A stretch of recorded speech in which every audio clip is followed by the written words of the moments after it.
at that. I expect favorable treatment. Just because I've not done well the last couple times, damn it. Look at that. I expect favorable. Get good, I guess. Get good. Oh, why is it... Fucking Twitch, man. FNA, Twitch. And I've got to use my authenticator. Oh, that's why I could hear that. Alright, well, the good news is I can hear us on Twitch. So. Oh, do our levels sound good, Kim? Well, That's the major question. right? Oh, do our levels sound good, Kim? The hills are alive? That's the major sound of. It sounds like I just heard Chris Anybody? repeat like, la, la, la, la. Anybody? Right? I mean, it sounds alright. A little muffled, maybe. Music. But that could be. The hills are alive with music. Hills have eyes. Ooh, Oh. that was a creepy Wasn't that a ass movie. scary movie? It was. Yeah. I made thought the those are mistake the of watching movies it. that you're out on, Chris. Did you get duped into that one? Shit. I generally am not into the scary movies. In my younger days, I was into the scary movies. Ah. I was never I into was the only scary ever movies. into I live scary out in the middle of movies. nowhere. When somebody I was dating wanted to go to a scary movie. Ah, there And you even go. then, I didn't really want to go to the scary movie.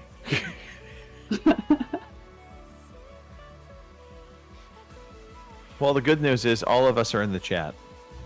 We are. We're the only ones, but we yeah. I know. You know.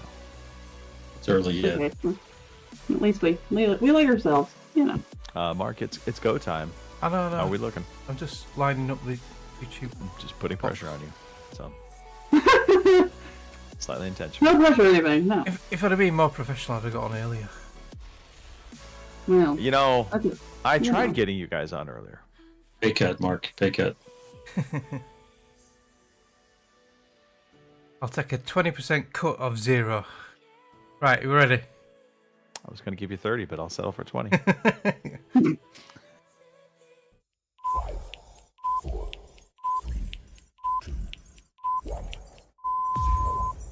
Good evening, ladies and gentlemen. Y'all are listening to the Overseas Connection podcast. Shut up and sit down. Here we go! Would you kindly? I think we're just getting started. Medic! I'm a witcher. I think this is more than you can handle. Sits on his ass all day. Let's do this. Hey, everybody. Thanks for tuning in to episode 849 of the Overseas Connection podcast. Today is August 17th, 2025. And I feel like we're at summer's end, even though we still have a month left of summer. Just saying. Boo. Exactly. Perfectly timed. Hey, if you are new to the show, we are a video game podcast. We're going to talk about video games. We're going to talk about life. We're a little bit older, wiser gamer. So if you are under the age of 18, do not repeat any of what you hear to your parents. You say mentally or physically? Either or. Anyway. Okay. We come on every Sunday, 8 p.m. in the UK, 12 p.m. in the West Coast, 3 p.m. in the East Coast. And if you happen to be in the Central Time Zone, we are sorry. 2 p.m. your time. We're on Discord. We have a Discord channel. I've been told it's the future many, many, many times. Because it's the future. It is the future. We are on Twitch. We are on YouTube, so you can catch the show live, join the chat, be part of the podcast community, or we'll do an audio version of the podcast so you can hang out on the treadmill and listen to us the next day. I am joined today by an amazing group of individuals. 2 of which suffer from hair issues, 1 of which does not. I will let you judge. We will start with the first person with no hair issues, Mr. Matthew. Christopher Matthew, how are you doing? I have no hair issues at all. It's everything. Everything is exactly as I intended. Things are good. It's the dog days of summer. It's 90 something degrees outside, so I'm happy to be inside in the air conditioning. Yeah, Happy to No, be here. I definitely can understand the desire for air conditioning in the hot, humid summer that you're probably going through. I do have. Well, we'll save questions for later. I'm going to move on now to the next person with no hair issues. I shouldn't have said we had 2 and 1 because technically it might be 1 and 2. Mr. Mechanics, no hair issues. You know, Nope. you just No, you're I good. don't have any problems with my hair at all. It's a shame Kim has to wear a wig, but there you go. Hey, hi Greg, hi everyone. Damn it! Don't tell Oh, people. sorry. Oh, I promised you I wouldn't say help, did I? Sorry. Doing well, Mark. Glad to have you on the show. Thank you, by the way, Mark, spinning the decks today. So if anything goes wrong with the show, AMF, all And- Mark's fault. I have paid my internet bill, but it might still go off because Virgin suck donkey dick. Yeah, you know. And last but not least, joining the show today, and Kim, I share this issue with you. We have hair issues because we We have do. hair. Thankfully. Can you imagine me bald? I don't even want to go there. I think dating is hard now. Just imagine. You never know. Maybe it's a look. That it could be. I guess we'll find out. Yeah, anyway, I'm here. It's like 110 degrees outside, but you know, we're chugging along. So I can't complain because I'm sitting in here in the house with the ceiling fan and the windows open. My dad is outside doing God knows what on the truck, so I'm sure he's melting. So you know. You know, I subtitled this "Summer's End," and obviously, both you and Chris are like, "Yeah, no, hell no, it's not ending." No, it's not yet. But I'm excited about that because I'm not looking outside forward to the rest of it. It's not just a weather thing. This is my point. Mhm. Is Okay. school's back in, and once school starts happening, I feel like the vibe of summer just vanishes. It feels like you're back into the regular year. So that's where I was going with this. Not so much the That's fair. That's fair. Yeah, I understand that. Yeah. Gotcha. just a quick check, Mark. Is it raining? Nope, it's been sunny again. Huh? Most of this Okay. week's been sunny. It was Thursday, Friday was 30 degrees, really hot. Wow. Okay. Yeah, really nice. Been a bit dull yesterday, but warm still, and it's been nice and sunny today. Okay. A bit dull sounds about right for the UK. Yeah. But that's enough about politics. Slander. Ba-dum-bum. All right. Where are we at? Let's talk about a couple birthdays real fast. We do have 3 important birthdays to speak of. Mhm. 2 much more important than the third. I can safely say this. The first one, Susan Linden Hall, has a birthday coming up on the 19th. 21 years young, all over again. Happy birthday, Susan. Stephen Holdsworth also has a birthday coming up on the 20th of August. And time has not been nearly as kind to him as to Susan. He is facing, I believe I heard 83. So either way, happy birthday, Stephen. It's because Although, could that be Stefan? That's because I'm he pretty sure Stephen. is a spray painter, so he's stuck in an oven all day long, so it makes him look wrinkled. And you guys won't get this reference, but he'll be like Madge from Benidorm, the TV series.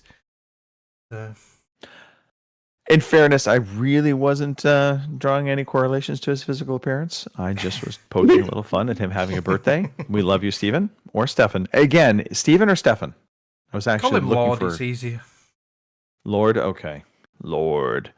And he technically is a lord, because have you heard the story Oh. behind that? His gamer tag. No. He was gifted a small. You can buy a small piece of land from Scotland, and you get a lord title with it as well. So he's officially a lord. Yeah. Well, there you go. Yeah. Okay. And last but not least, Gene Kelly. Gene Kelly is not technically celebrating a birthday today, but we will celebrate Gene Kelly's birthday today.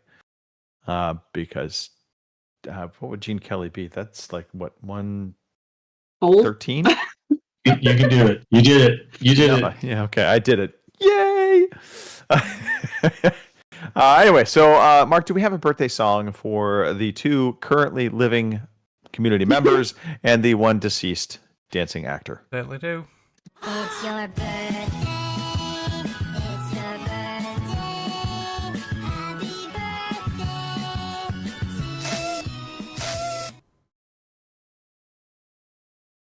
Okay. The sound effects not coming through terribly clear on my Right, end. Right. So just saying now, Yeah. I hear them like sporadically, like the intro of the show. I was like guessing when it ended. And last time I was on, Chris had this brilliant idea to put all the sound effects on Discord, and guess who completely forgot? Me. Whoopsie. But Hallmark I've got card. some time off later on this week, so I'll have a play if I remember. All right. Hey, speaking of somebody not having a birthday, Boomer in the chat. Want to give him a quick shout out 'cause He's had enough I see him birthdays. lurking. I'm sorry? He's had enough birthdays. Well, according to you, he's 80 odd, isn't Well, he's at least. I mean, he is a boomer. he? Yeah. All right, let's get into some story time. Everyone here loves story time, our favorite time of the day. For Greg's purpose, the sound effect is finished. I appreciate that, Mark. Smooth. All right, let's look. Eeny, meeny, miny, mo. Catch a tiger by his toe. Mark, Yeah. since you ditched us last weekend, Yeah. you shall go first. Right. Talk to me about Clarkson. Yeah. So we finished Clarkson's Farm season 4. This is Jeremy Clarkson's farm show, correct? Yeah. He's Okay. bought a farm. He runs it as a proper farm. He has the trials and tribulations of a UK farmer. And there's a lot of emotion. So there's a lot of hilarity. There's a lot of comedy. There's a lot of ups and downs and real life crap. And yeah, it's really good. It's really, really interesting what he has to go Does through. he give it kind of like a Top Gear vibe, or is it It tries to. just Yeah, it tries to. okay? But he's more genuine on this. And in this season, which is based on 2024, he opens a new pub with a shop and butcher's shop thing and everything. So that's really interesting what he has to go through and the hoops he has to jump through and all the problems. See, now I can't. Yeah, if I was like thinking about what Jeremy Clarkson would do post Top Gear, farm is definitely not on my bingo card. No, you wouldn't have thought so, But would you? But a pub, Yeah. 1,000%. Yeah. And I would visit that pub. Yeah. I would. That would be. Well, Yeah. part of the pub thing is, since he became a farmer, I think 5 or 6 years ago now, he grows a lot of barley wheat. So a lot of that goes to producing beer and that. So he actually creates his own beer now in the UK called Hawkston Lager. And he also produces cider called Hawkston Cider. And you tried he it? sells a lot of it. I haven't tried it, no. It's quite expensive as well. All I've not seen it on sale around here. But it's doing really, really well. And it apparently is really nice. And obviously, having your own pub, it helps, doesn't it? Having your own beer. So, yeah. Boomer apparently is disgruntled right now in the chat. You get a nerve. I guess I get a nerve. I didn't come up with the name Boomer. I mean, granted, I know it's from Battlestar Galactica, but I mean, let's face it. It has multiple meanings. All right. Yeah, okay. so I haven't heard if there's a season 5 coming. I hope there is because it's really interesting. There's some really good characters on there. There's not just Jeremy. There's all the other characters who worked with him and his girlfriend Lisa. So yeah, it's really interesting. If you got Amazon Prime, get it watched. Good, it's a good show. Yeah, no, I've seen it. I have thought about watching it. Mm. It just the notion of a farm show didn't intrigue me. But Clarkson is kind of a draw, so I'm gonna have to give it a try. Yeah, and I think Chris talked about this last week or the week before. I've finally seen the new Superman. Okay, I want your honest opinion on this.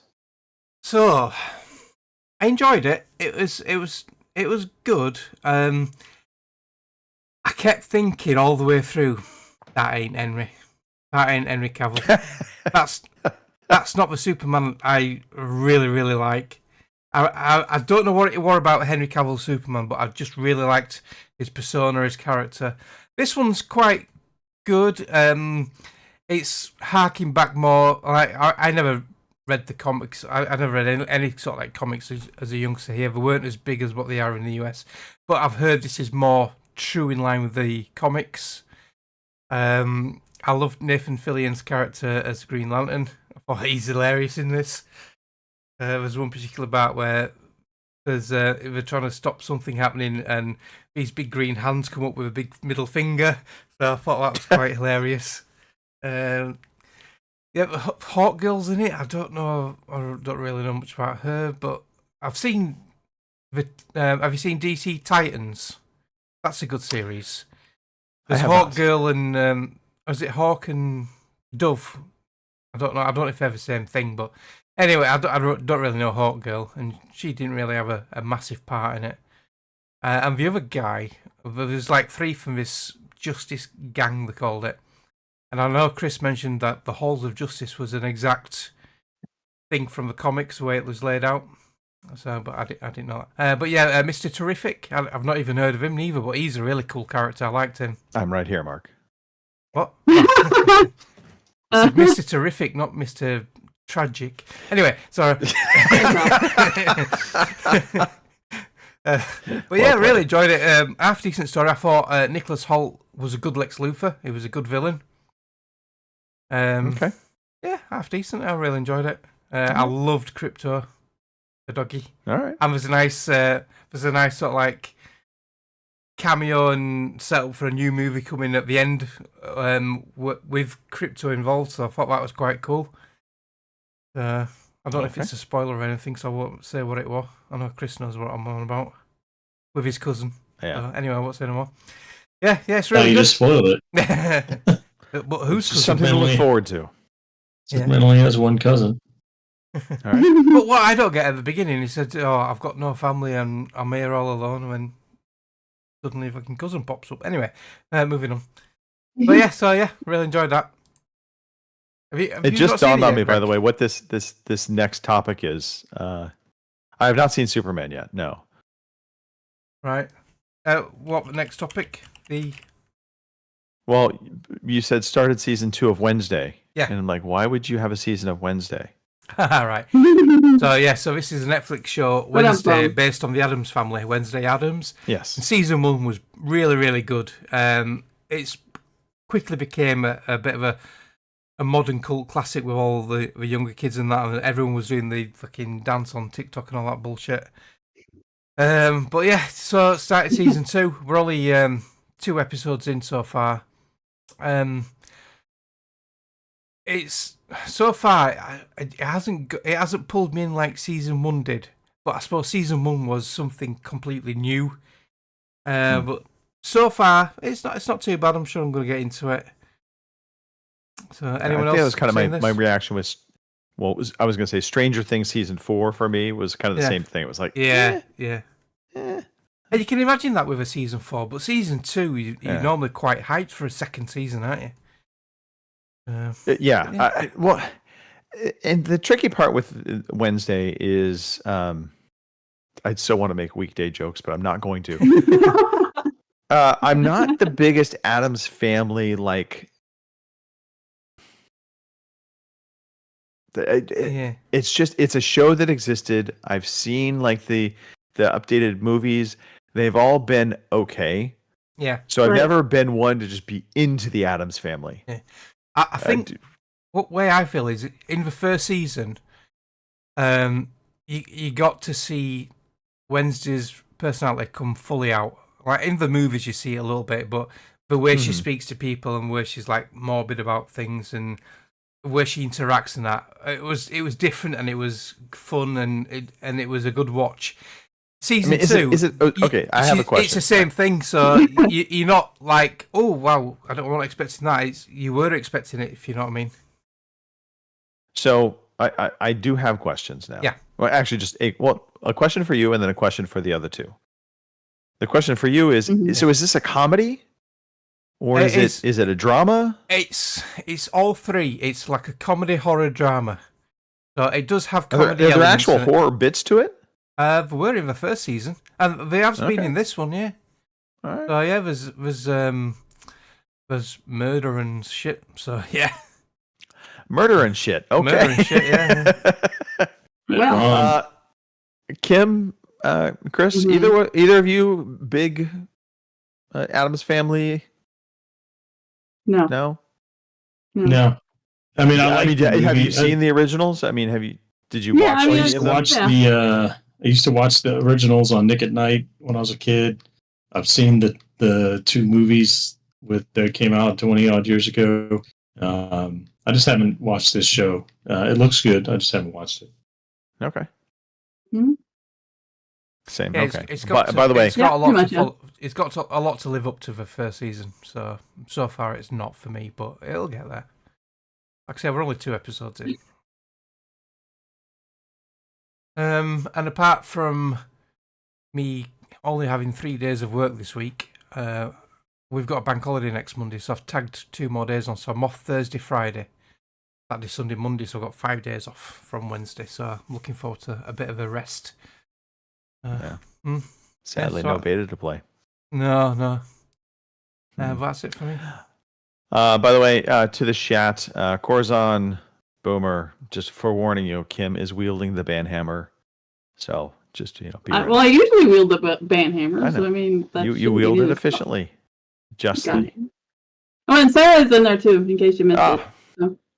All right. Okay, I did miss it. Yeah. Hi, Sarah. Well, I guess Kim, we could just slide right over to you. Alrighty. Not a lot this week because again, kids. But I did find out last week when I talked about my controller issues in the beta, they are in fact related to the beta because this week we played zombies and some other things, and I've never had another issue. So I'm assuming it's definitely a beta issue. So hopefully that doesn't actually, transfer over to the actual game because that'll be disappointing. But we'll see. But anyway.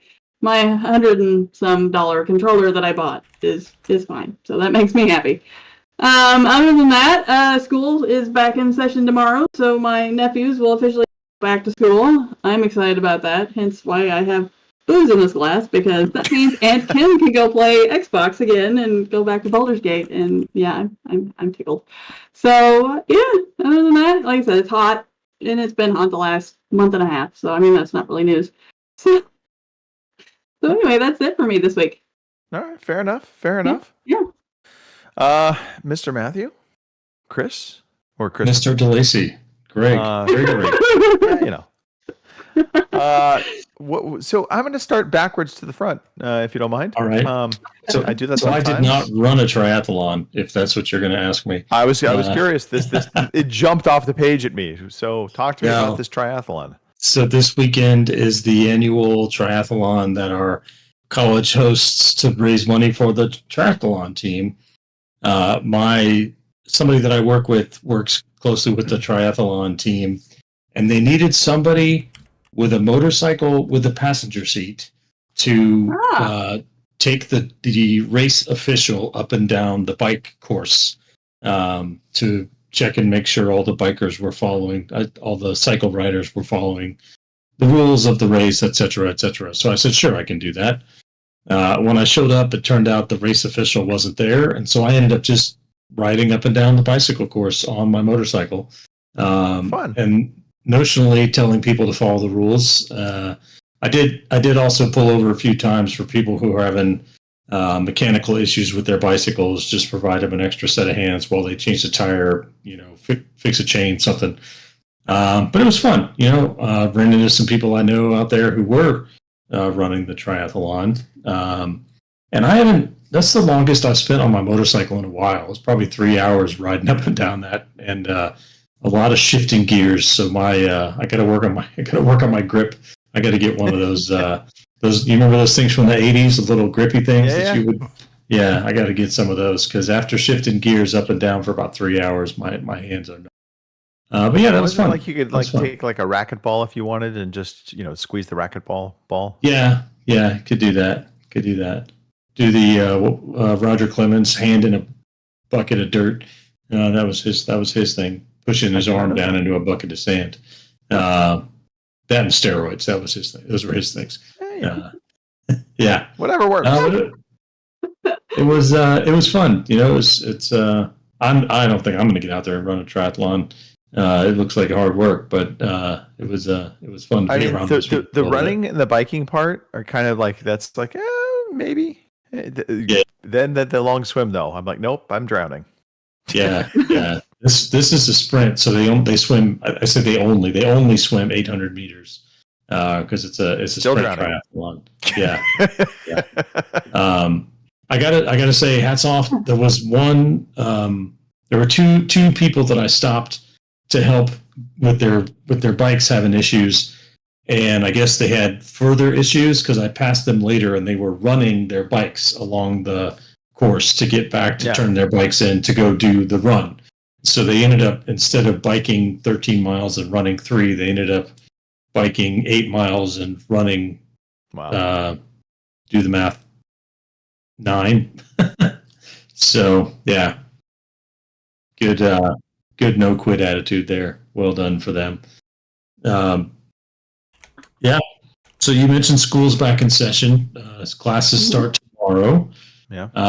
And with the start of classes, there's a lot of things that happen on campus with the new freshman class finishing their cadet basic training, and there are several families that I know who have cadets in cadet basic training, and so we had lots of house guests this weekend, which is always a great time.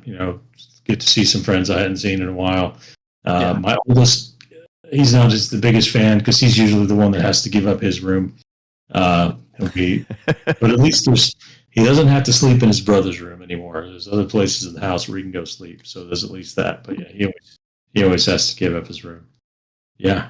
Good times. Lots of old fashions. Consumed lots of old fashions over the weekend. Oh, nothing wrong with that. Yeah. Yeah. Do you do like the was it the black cherries in the old fashions? Yeah. So I got a jar of the black cherries. I bought like a giant bag of dried orange slices. So it's all ready to go. And I started doing my old fashions with brown sugar instead of simple syrup. So teaspoon of brown sugar, and it just adds a nice little depth of flavor to it. Okay. So yeah, I got to see if I can find brown sugar cubes. There you go. See, you didn't know you were going to learn about mixology, but here you are. Bonus content. There you go. Yeah. There we go. This guy. Is am I reading this correctly? D&D, is that what I think it is, or is this something different? Well, what do you think it is? I would think it's Dungeons and Dragons, but I could be totally wrong. It is, in fact, Dungeons and Dragons. So the folks I work with, we have a monthly-ish get together to play Dungeons and Dragons, and Friday night was our monthly get together, and we had a big table. We had like 10 people, which makes for a long game. Which is fine because mostly it's just friends and we're looking for an excuse to hang out together. Right. And Dungeons and Dragons is the excuse to hang out together. So mostly I was in the other room consuming the old fashions that we were talking about, and somebody would just shout my name when it was my turn to come in. What do you want to do? Yeah. Drink. Yeah, that's right. Just drink. So we had a nice time. We got a good mix of experienced and novice players.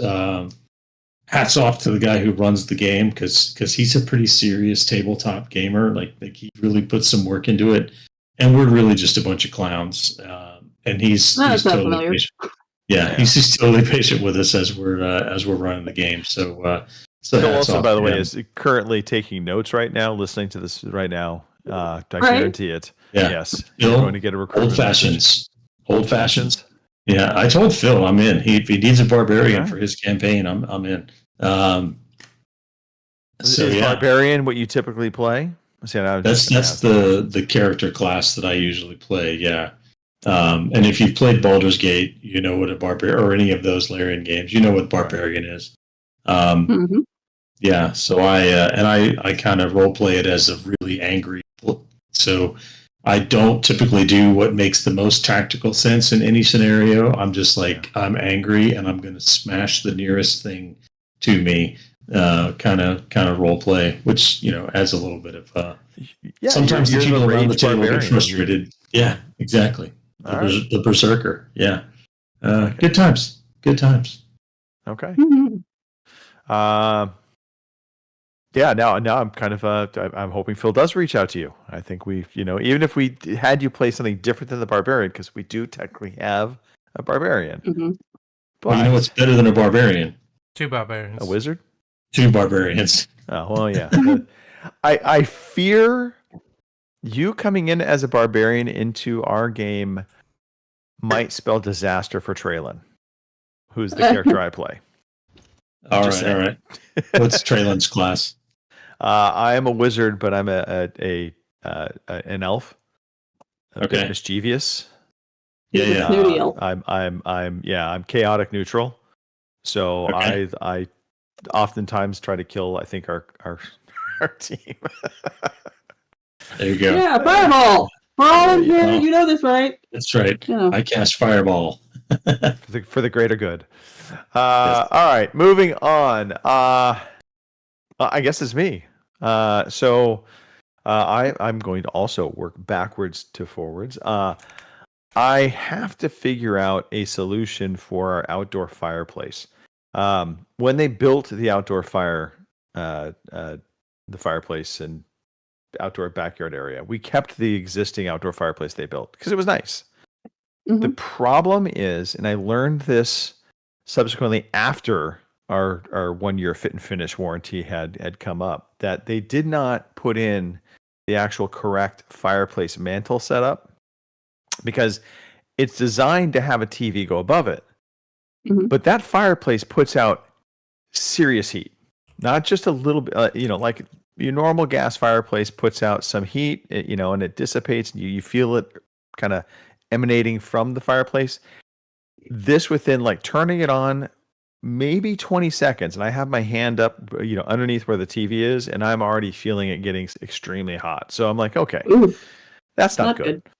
So there are some basically like a hood, a fireplace hood that you can put in that will capture the heat and then help dissipate it out to where it does not just come directly up. So I think that is the solution. Because I can't go back to the builder now, which sucks. But oh well, it won't be an expensive fix, but it's a fix I have to do regardless. Or I just don't run the fireplace when I have the TV on. I do have a cover for the TV, so I can technically protect it from direct heat. It just might melt the bottom of that the TV protector. So something needs to be done. For sure. You need to set up a mister. Just put cold mist on the TV. What could go wrong with that? Just water down your TV. It'll be fine. It'll be fine. Yeah, right. Keep the bird nose close. Yeah. So it's been a bit of a medical ward at the house this past week. So Cindy, like Tuesday-ish, she is just like, I don't feel good. And it was weird because she just, I feel off is the way she put it. Well, from Wednesday all the way up until basically last night, although technically it was really more yesterday morning, but she was just extremely tired, had a fever on and off, no cough, no congestion, but just body ache and fever, a little bit of headache. Probably had COVID. That's all I can think of. It's the only thing that makes sense to me. But Friday night at like 1:00 in the morning, her fever spiked to about 103. And at that point, it was like, oof, okay, are we going to emergency? Are we, we're like talking through this as she's like shivering to death. But we got Tylenol into her, and that helped actually break it pretty quickly, which was good. So we avoided having to go to the doctor in the middle of the night. But she ended up going to urgent care after that, and she's still, to this moment, asleep in her bedroom. I say her bedroom because our guest bedroom has now turned into a medical ward. We put tape on the door so she can't cross out of it.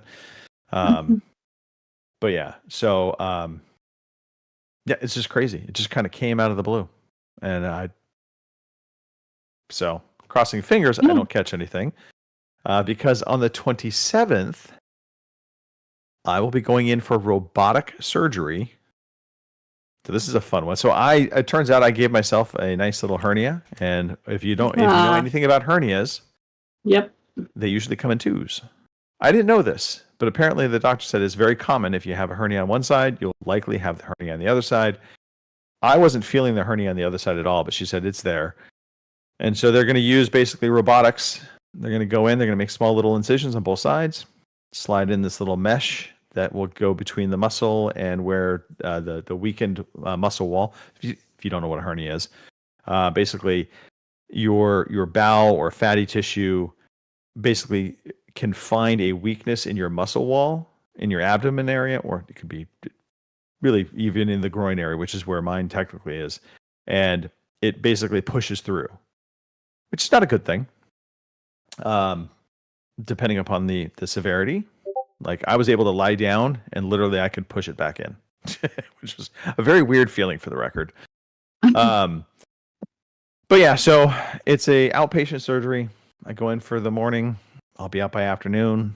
They say next day they want you up and walking about. So 27th, that should be fun. Oh yeah. Yay. And last but not actually, this is the one I want to talk about the most. Alien Earth. So if you've not heard of this, it is on Hulu. I've seen a lot of trailers for it. I don't think it's out on yet, Disney. It is out. Is it out It now? is out on. Yeah, it's don't out. think it's out So here. if you have Hulu, although Hulu is migrating to Disney, so it's all going to be under the Disney app. Same thing with ESPN apparently. But it basically is a television series in the Alien universe. It is set before the original Alien movie.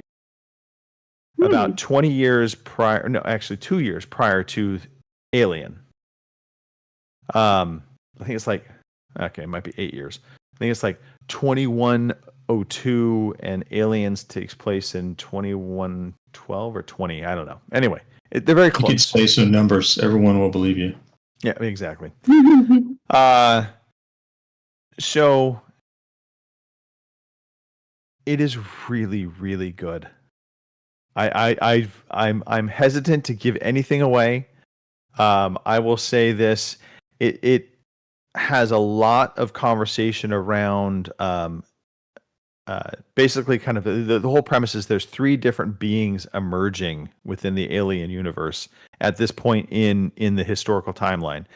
There's the androids, which the original Alien, they had the it was a synthetic android. Bishop, thank you. There is a human synthetic, which is a human consciousness inside of a synthetic body. And Was then he there's like a David in third. Prometheus? No, but then there's David and Prometheus, Yeah. which is slightly. I'm trying to remember what he was. I can't remember. But so in this series, they introduce the human subconscious into a synthetic.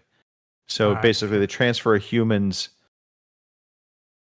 They're basically all of their subconsciousness into an alien. A synthetic body. And that's kind of where the show starts from. Only children can do this process currently within the Alien time frame. Because there's something about them being younger, they adapt to it. Older individuals can't do this kind of transfer. So it's pretty interesting. You have these young-minded synthetic beings. They're basically like 10 years old, but they're in a grown-up body of like a 30-year-old or a 25-year-old. And they have incredible strength, incredible speed, that kind of thing. So it's good. The special effects are fantastic. I absolutely am like on the edge of my seat with the show. It's only the sad part is they're releasing it out episodically every week. So there's two episodes in so far. I think it's 8 episodes this season, but yeah, it's worth the watch. I might wait The until other they're thing all I'll out. say this. Huh? I might wait till they're all out and watch them all in one go. I like to binge them. Yeah, no, that's fair. Is that I will say this: the other that- nice thing is they introduce more than just the alien. is that Timothy Olyphant in it? Yes. Oh, I like him. Yeah. So he plays. Well, he plays a synthetic. Right. So, again, very cool dynamics within the different characters and the different backgrounds of characters. And again, they're introducing not just the alien, but other alien species that have been collected. And that's the last thing I will say about it. But it's worth a watch. Go check it out. Alien Earth. Wait for all of the episodes to release, or start watching. And I think that's it for story time. So why don't we move on to, I guess, games, because I don't think we have any community questions. It's game time. Today I feel like playing computer games. It's game time. And Boomer, I think you were asking, is it a what if? No, it is not a what if. If that makes sense. Hopefully. It is and it's canon. So there's not so at first I thought it was Alien Earth was a multiverse, but it's not. It is all canonically within the timeline. Which is interesting to see how they tie all of it in, because there are parts of it that feel like it is a multiverse, like it's diverging from how it should have been, but yeah, because I thought it's the not. original Alien movie was the first time humans encountered the xenomorph. See, that's where, to me, Yeah. this feels a little weird, but they have stated that they tie it in, that it is before that movie. Right. So the only thing I can think of is where this takes place on quote-unquote Earth is something that is not necessarily going to be reported back to the rest of the world, and or I'm not even sure this is quote-unquote Earth at this point. It might be another settled planet they're suppressing, that's Earth-like. They're suppressing the citizens' freedom of speech. It must be the UK. Sorry, move on. I'm not bitter. Carry on.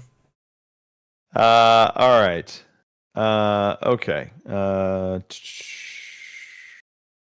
I'm just watching, seeing Sarah's commentary.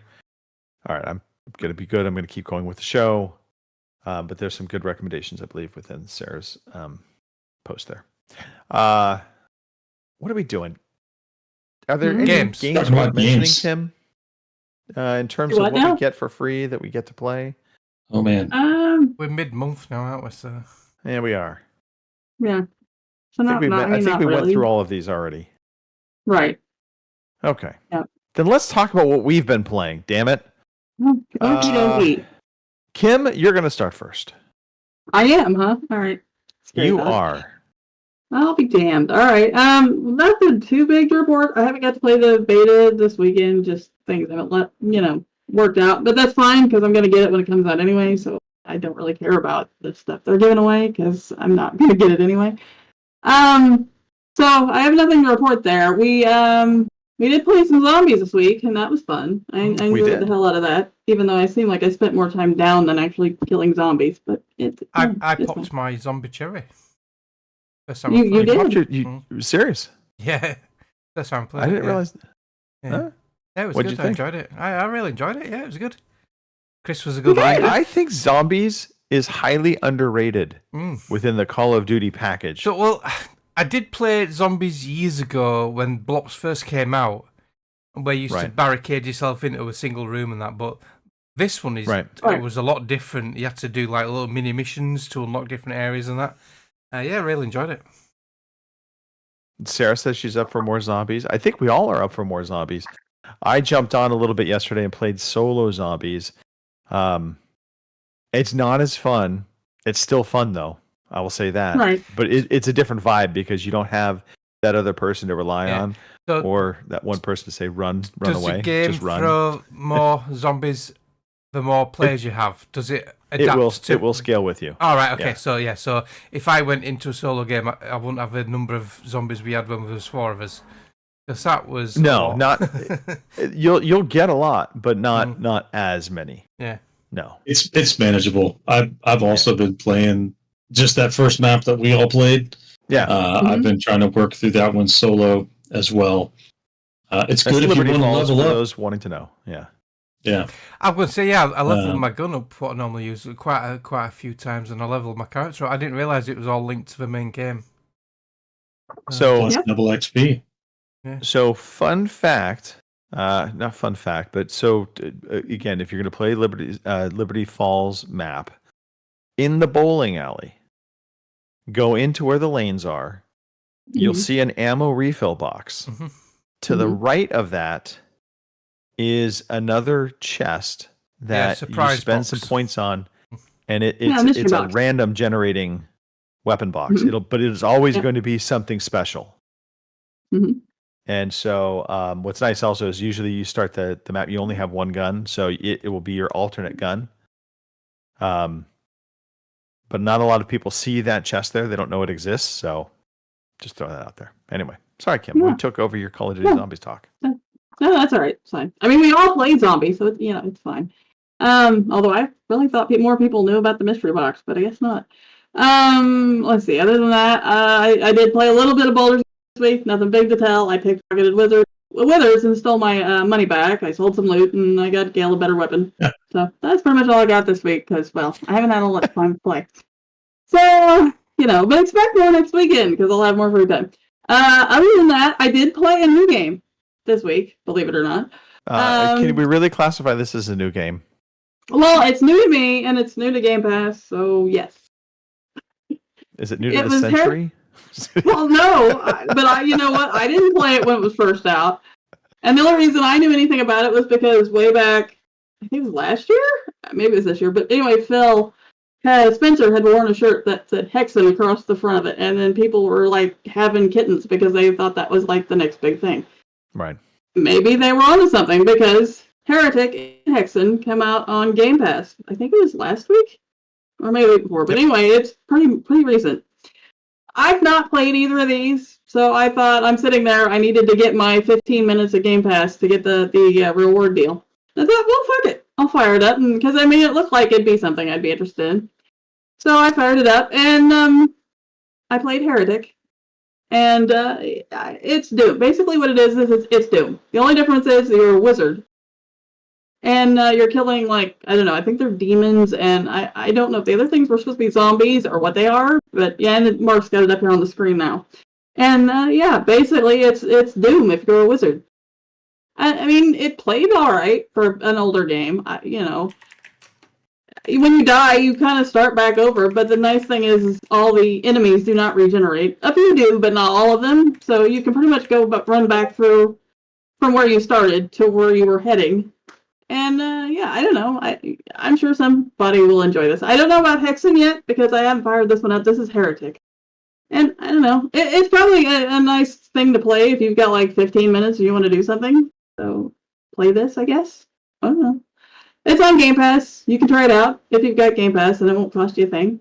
So, I mean, if you like Doom, you'd probably like this thing.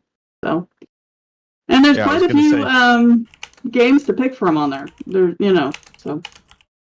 I was gonna say you probably could just cloud play this if you didn't want the download, but I think the download is less than a megabyte. So yeah, the download is nothing because I downloaded it from my phone through the Xbox app, and no sooner than I clicked download, it popped back up and said, "Oh, it's done." I'm like, ready to play?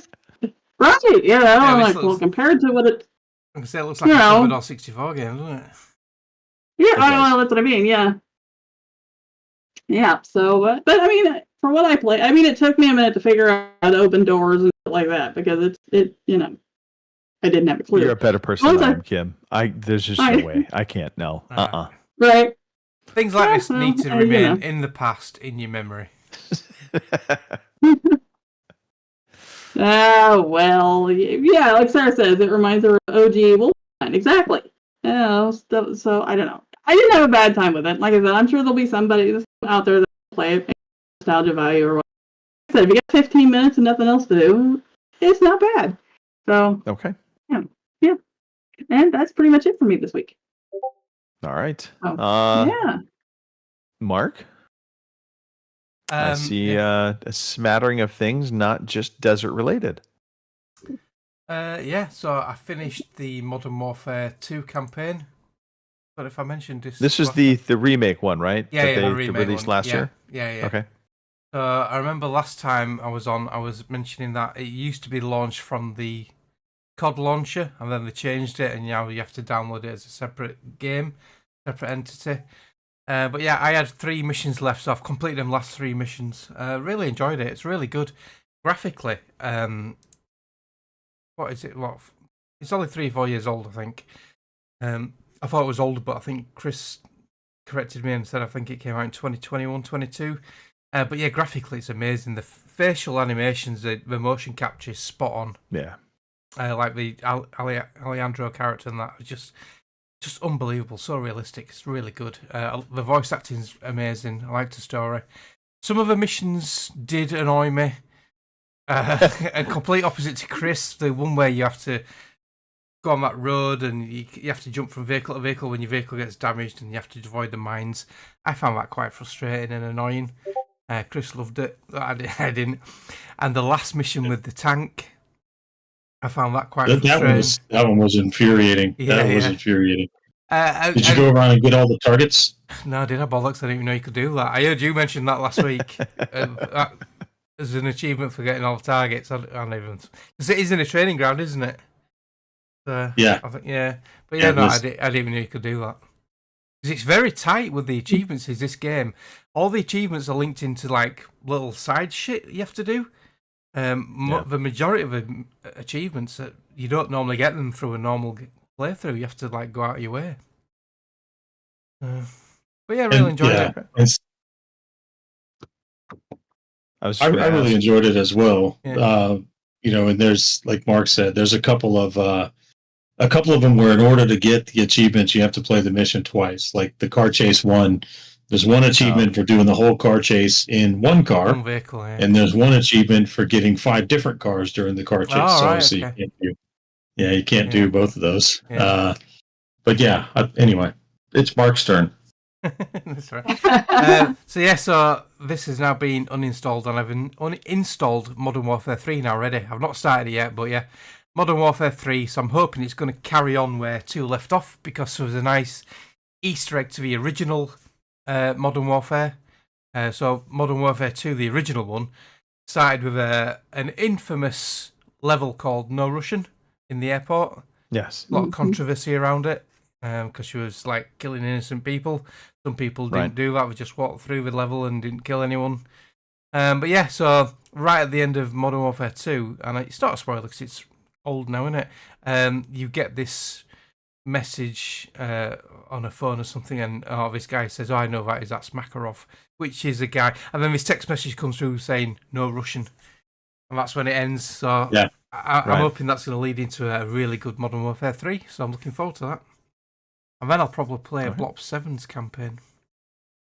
Blop 7? We should do some... Blop 6, sorry. Blop 6 campaign. Okay. I was going to say, wait a minute. 7's not out yet, I don't think.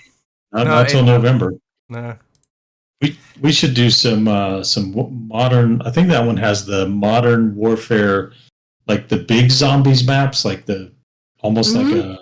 Right. Almost like a Battle Royale map, but it's like co-op against the zombies with other squads. Right. Wasn't there like a train that ran through it or something like that too? Or am I thinking of a different one? Never tried it.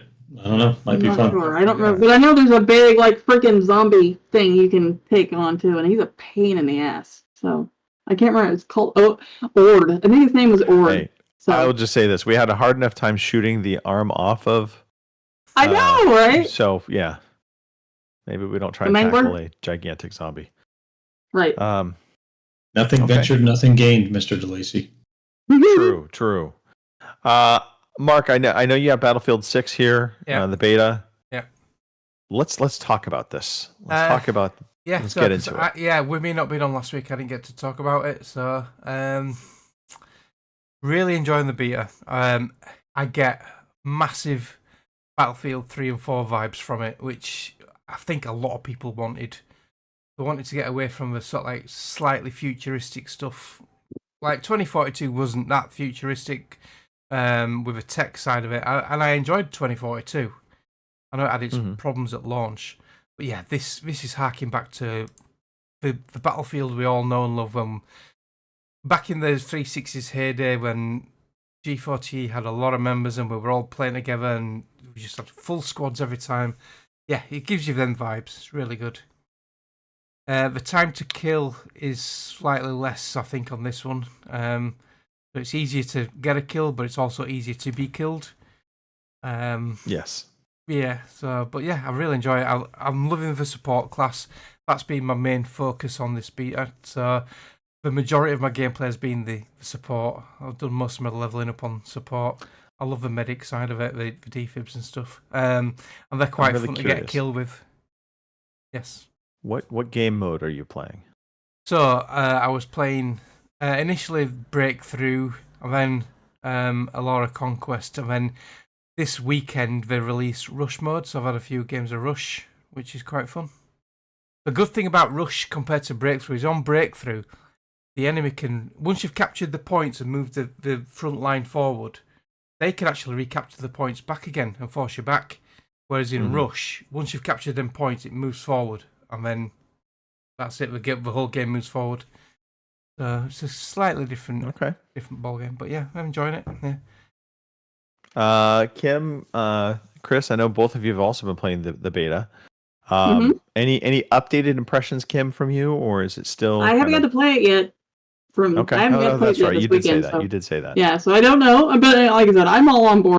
So I'm, I haven't pre-ordered it yet, but then, I'm going to get it. So Right. One of the There's other no game question. modes. One of the other new game modes I brought out on the beta was Squad Deathmatch.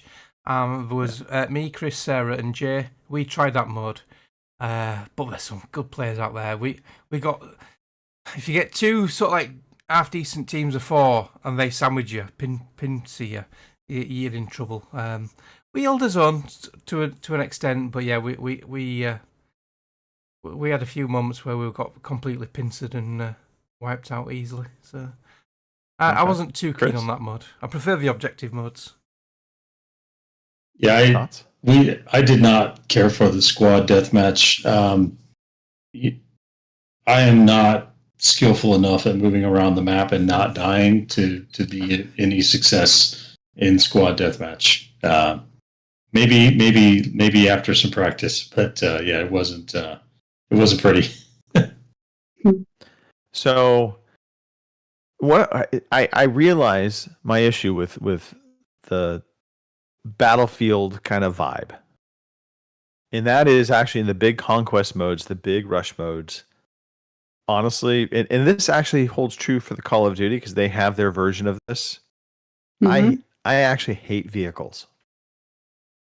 Because what I find, you get a really good helicopter pilot or somebody in a tank to position perfectly, they just imbalance the battle considerably. Yeah, It drives me crazy. Yeah, the maps I've been on, there hasn't been much aircraft. There's been quite a few tanks. Yeah. The tanks are brilliant when you're in them or they're on your side. Yeah, of course. Yeah. As soon as the tanks on the enemy side, they are a pain in the ass unless you've got the gear to take them down.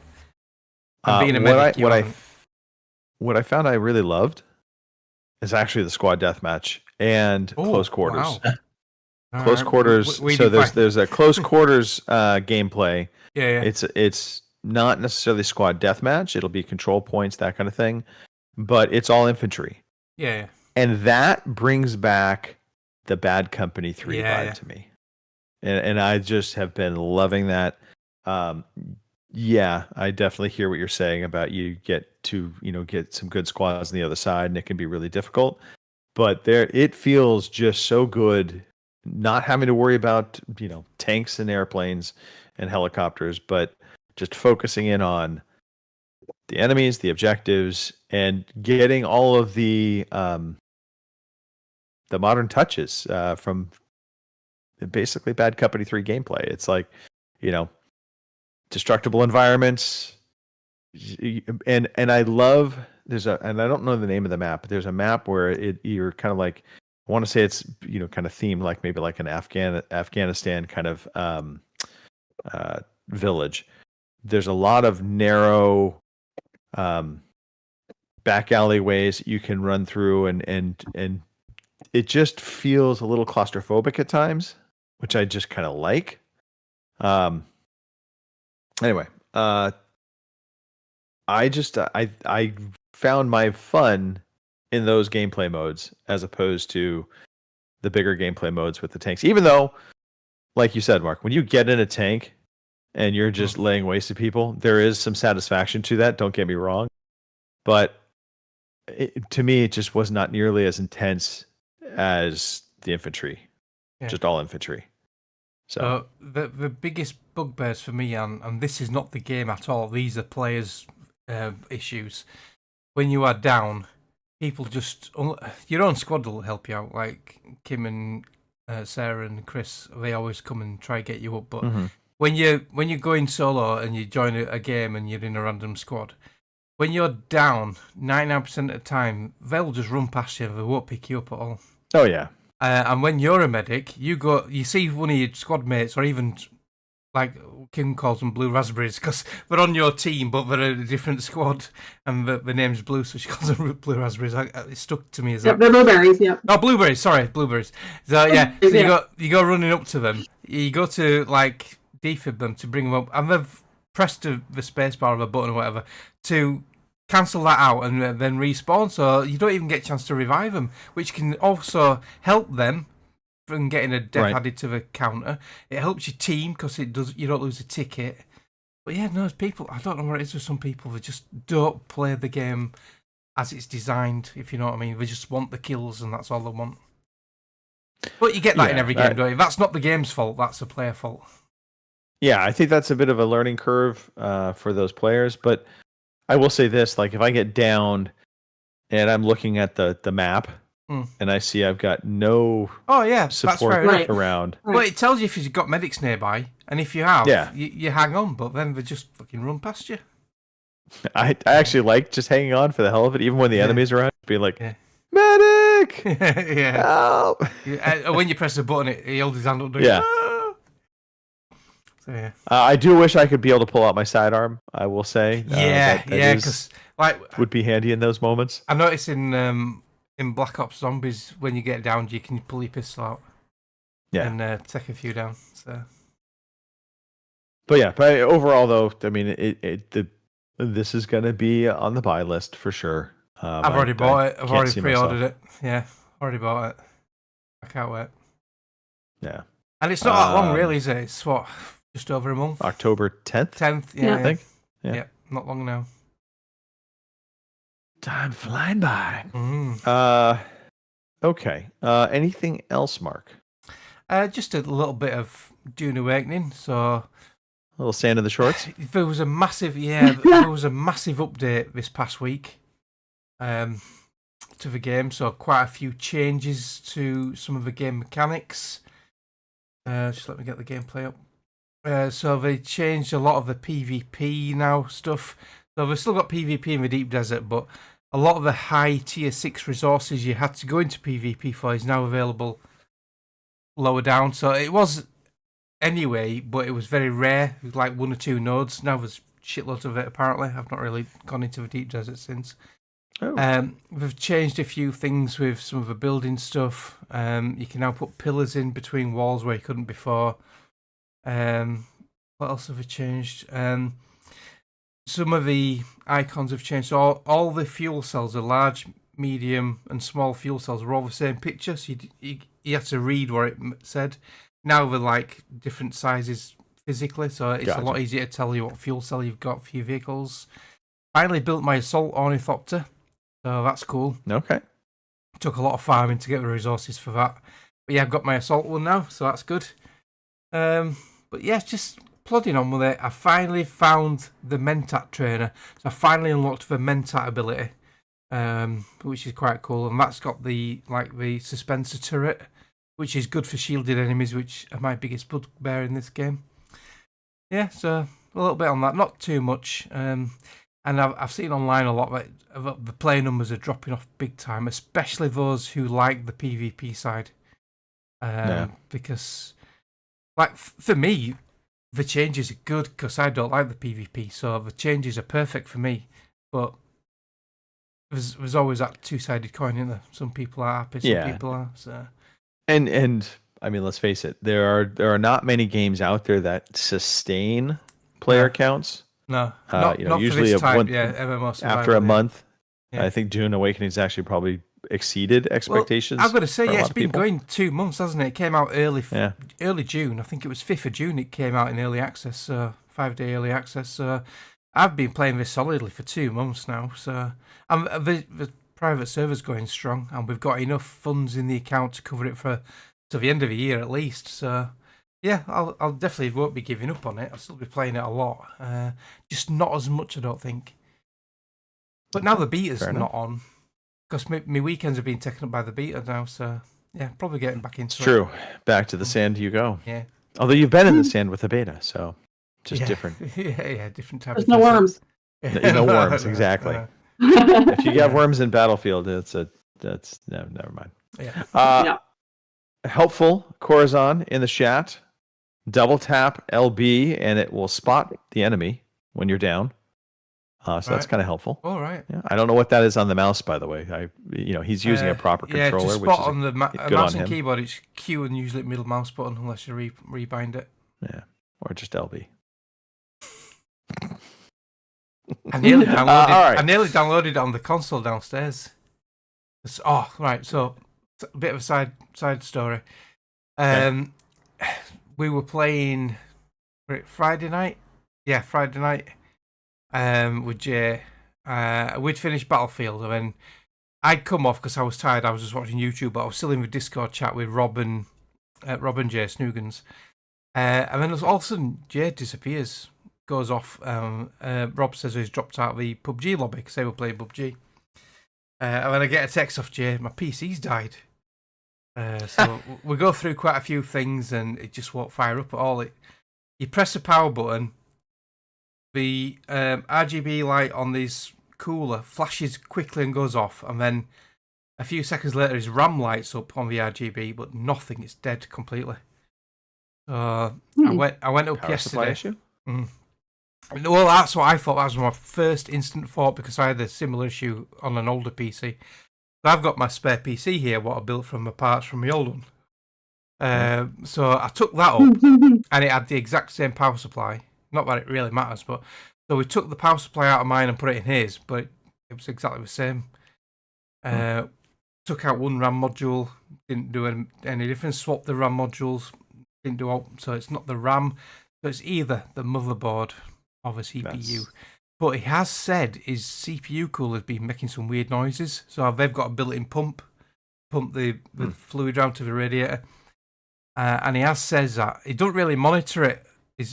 I'm a bit of a funny thing with temperatures, but he has said his temperatures have been quite high on his CPU. So whether it's cooked something, I don't know. But he has got a 3-year warranty on it, and it's 2.5 year old. So he's ringing them up tomorrow. Yeah.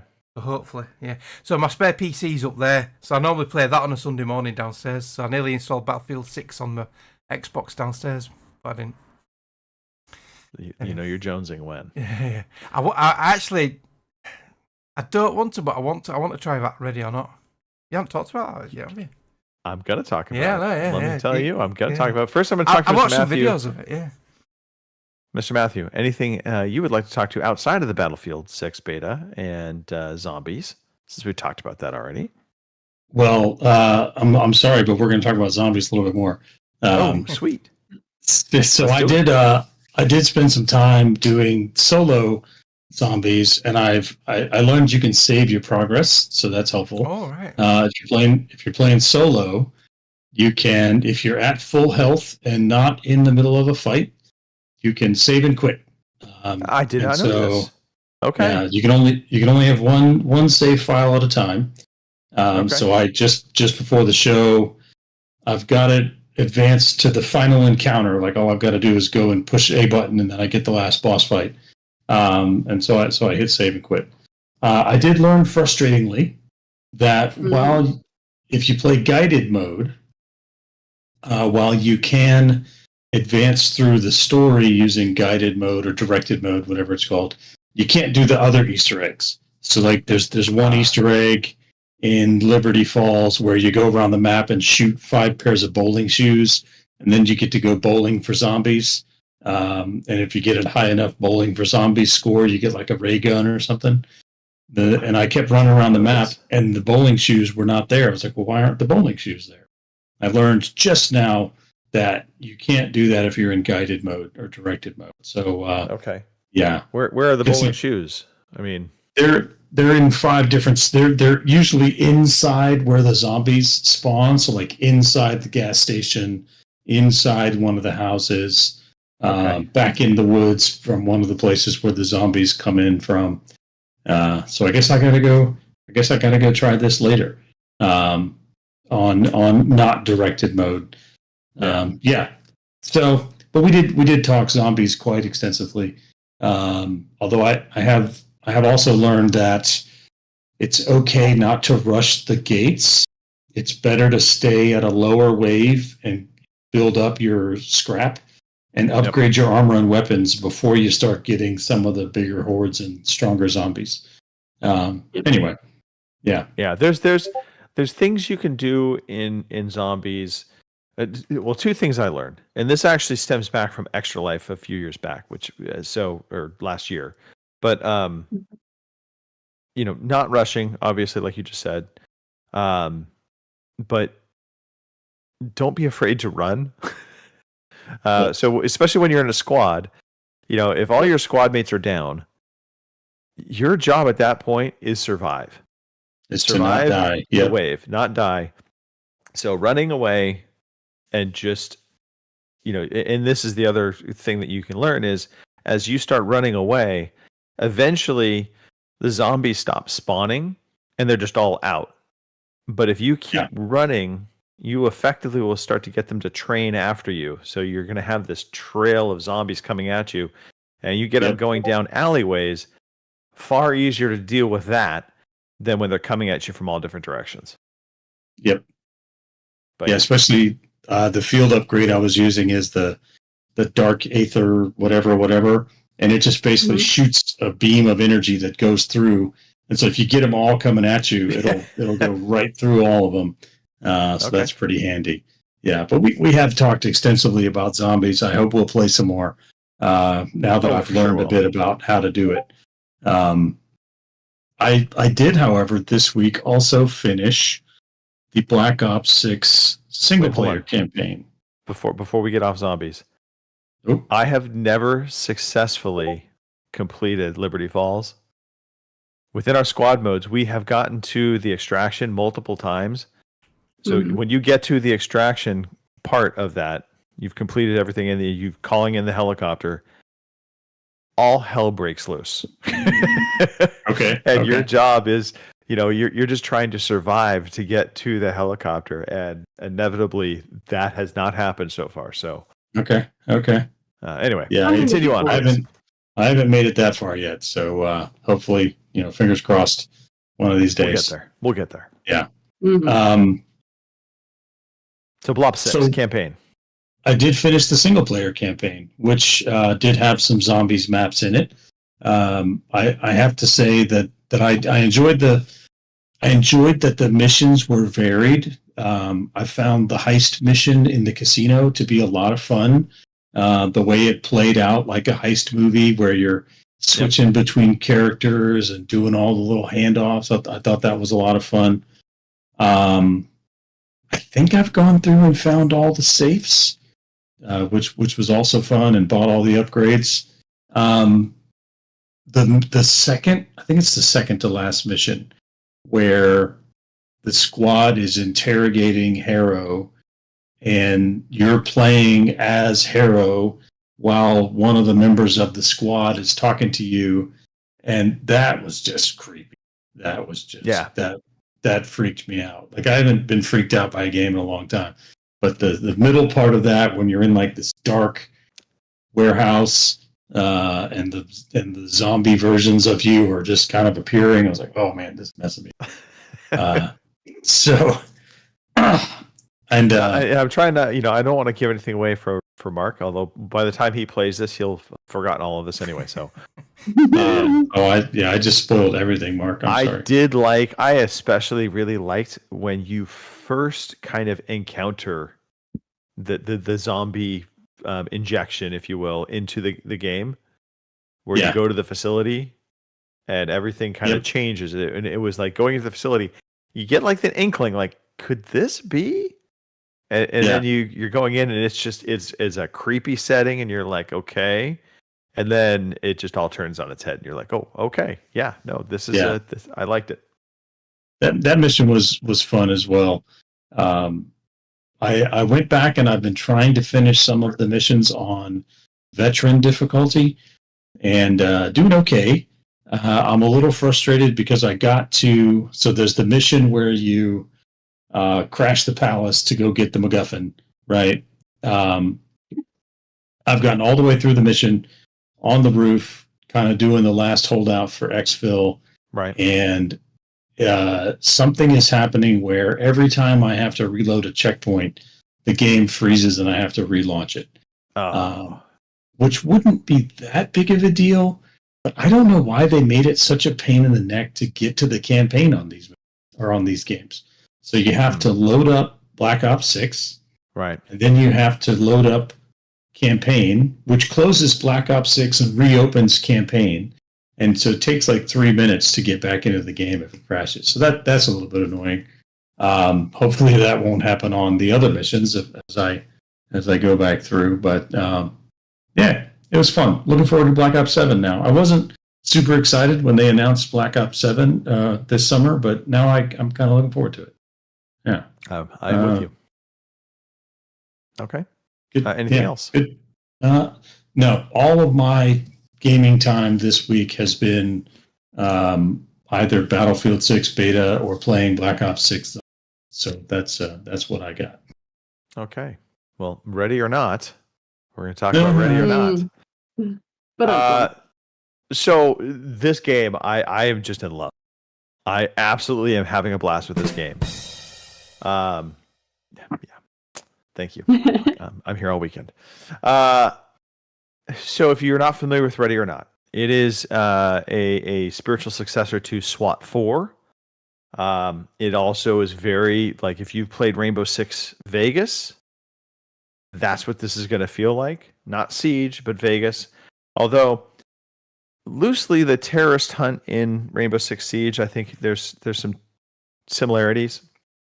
But your goal in Ready or Not, they have kind of these campaign missions that are, they lay them out by giving you a brief on a situation. And it's really kind of cool. It's very well voice acted, but it's an audio recording of like your team lead telling you about a situation and explaining, what they know and what they don't know. But it all comes across very authentic. They very much sound like they are officers with a tactical team. So, for instance, and they all feel very real to life. I hate to say it. One was, you're going in to serve a warrant on a known drug dealer in a apartment complex. There's a couple different points of entry. We don't know about any of the other, residents within the building, although we do know for sure apartment 11, 12, 16, and maybe 14. I don't remember the numbers specifically, but those apartments are either unoccupied or the occupants are not on premise. And so as you're going into the map, you're going through, you're looking at the apartment numbers, this apartment, it's locked. It's, I don't have to worry about that. But there are other apartments you do have to worry about. There might be innocent civilians in those apartments. There might be other gangbangers. Who knows? Or maybe a drug addict. That doesn't necessarily give the greatest picture of the United States, but it is what it is. So you're going into these unknown situations, and sometimes it's a very clear-cut target, like the last mission I was in, which basically, that mission, there is we're going after an individual that has barricaded himself inside of his home. He ambushed officers, shot 3 officers. Feels very true to life to what we hear on the news often, sadly. But you're going in to arrest him, take him in. The goal on all these missions is arrest, to either rescue or arrest. You're not going in to kill. You can, You'll find and that you hard, may won't you, in Greg? self-defense. It's a little hard, a little challenging. But so as you're going in, though, it is always with the notion of I'm not trying to just shoot everything that moves. And you're graded at the end of each mission. So they kind of do like the S tier ranking, if you will, or just a letter-based grade based off your score. And so you're always shooting for A+. I have definitely gotten a couple Ds. I've gotten some fails. And I'll talk about the fails in a second. But all of that's going to be based on, did you find all of the evidence that you were supposed to locate? Did you rescue all of the hostages within the building? Did you arrest all of the individuals? And once you get to a certain point within a mission, it'll give you the option to basically exfil. And it just basically says, does everybody agree to exfil now? So you can leave the mission before the mission tells you everything's complete. But of course, if you satisfy all the requirements, it'll basically say, well done, officer, time to go home. They wrap the mission up and give you your grade. And they take you back to the precinct. And I do wish the navigation of the precinct was a little bit better, because it's a little cumbersome in that if you want to do your loadout, you need to go to the squad room. And you can either go to the shooting range or the squad room, but that's where you can change your appearance, you can change your gear, but you have to go to those rooms to do it. You can't just kind of hit the start menu and pull up kind of a, change my loadout. If you want to take on a mission, you have to go to the briefing room and go to the map table and select your mission.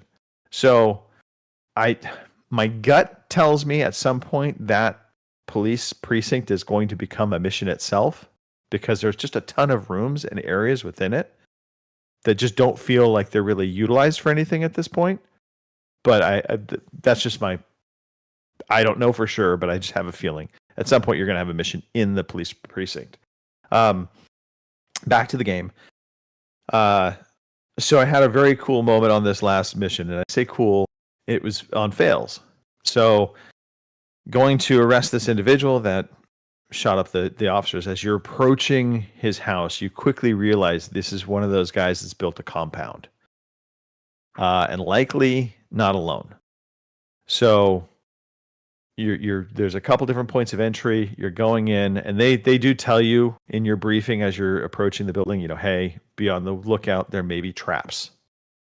And he definitely booby trapped some doors. I didn't catch one. Killed the squad. Basically, grenade tripwire on the door. And so you have this tool that you can use to basically it's a camera. You slide underneath the door, and you can look in the other room and see what's on the other side of the door without opening the door. As long as you look up into the side of the door, you can usually see if there's a tripwire and it's booby trapped. If it is booby trapped, then you just slightly open the door and you'll get an option to cut, basically the wire, deactivate the trap. The other nice thing about it is you can also see individuals in there, and maybe they're armed, maybe they're unarmed, so you can understand what you're going to potentially face as you go through. And you can either do it yourself or order your squad to go in and clear the room. Same map, same mission. And so I'll take a step back. If you fail, or if you take casualties, your officers start to have like mental fatigue, and they can go into crisis. And if they go into crisis, you basically have to send them to the shrink, so they become unavailable to you as a squad mate. And so you may have to recruit more in, or just be short squad members. I literally, after I blew up the squad, all 4 of my officers retired. Gee, I wonder why. Yeah, I know. So I had to recruit 4 new ones in. So it adds a little dynamic to the just managing of your squad and making sure that they're mentally there. So on the video now, the guy's just gone in a room and shot 2 people, and then they start coughing. Has he got some sort of like pepper bullets or something? He might have done a gas, yeah. Yeah, I was gonna say just unloaded half a clip into both of them and they just stood there coughing.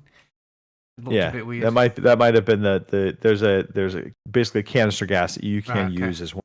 Yeah. Alternate weapons. Yeah. Or non-lethals. So same mission. I directed my squad into an area, and there were basically 3 doors or hallways within it. And I told them to go in and clear. 2 officers went one way, and I only had, there were 2 others, but one went down a hallway, and you just hear gunfire erupting. And the next thing I know, that officer's down.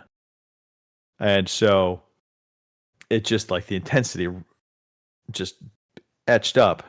I ended up being shot in that. And I was like, okay. So come back out, redo the mission, and this time, so on this map, you're approaching from the woods. You're heading to the house. And in 4 previous plays, I basically kind of have a similar route I would take to kind of get to the house. A little bit roundabout. But I was getting very comfortable in the map. So I'm just like, all right, squad, let's hightail it down this pathway. And it kind of goes around some rocks, past a clearing, and then up towards a gate that gets you into the compound. I just come past a tree. Bullets erupt from the top of the house. The guy was on the balcony. I hadn't even bothered to look to see if he was there because it randomly will regenerate and respawn them. They will never be in the same place once or twice. And so he shot me outside of the house. I absolutely loved that feeling. Okay, I should have paid more attention. I did not think to check the balcony of the house and see if one of the guys was up there looking down at it. So it's just those little things that makes me just really enjoy this game. It absolutely can be played with co-op. It is cross-platform between PC, PS5, and Xbox. It is play anywhere. Sadly, I thought that might be a way for Mark to be able to get the game without having to pay for it, but apparently the play anywhere is tied to the Xbox account.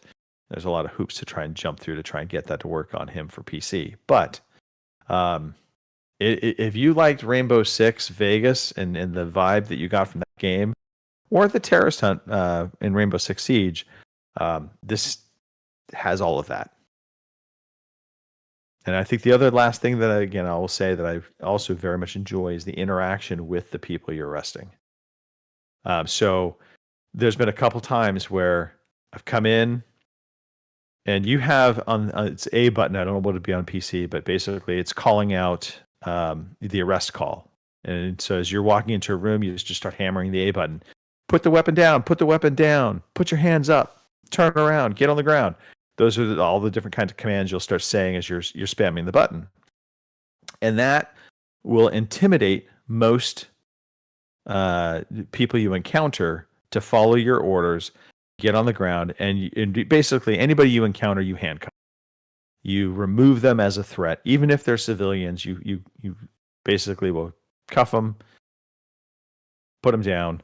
And there's been a couple times where a person dropped their weapon as I'm coming in, and I see them with the hands raised, and they're going down, and I didn't keep hammering the button to call, basically tell them to continue to go down.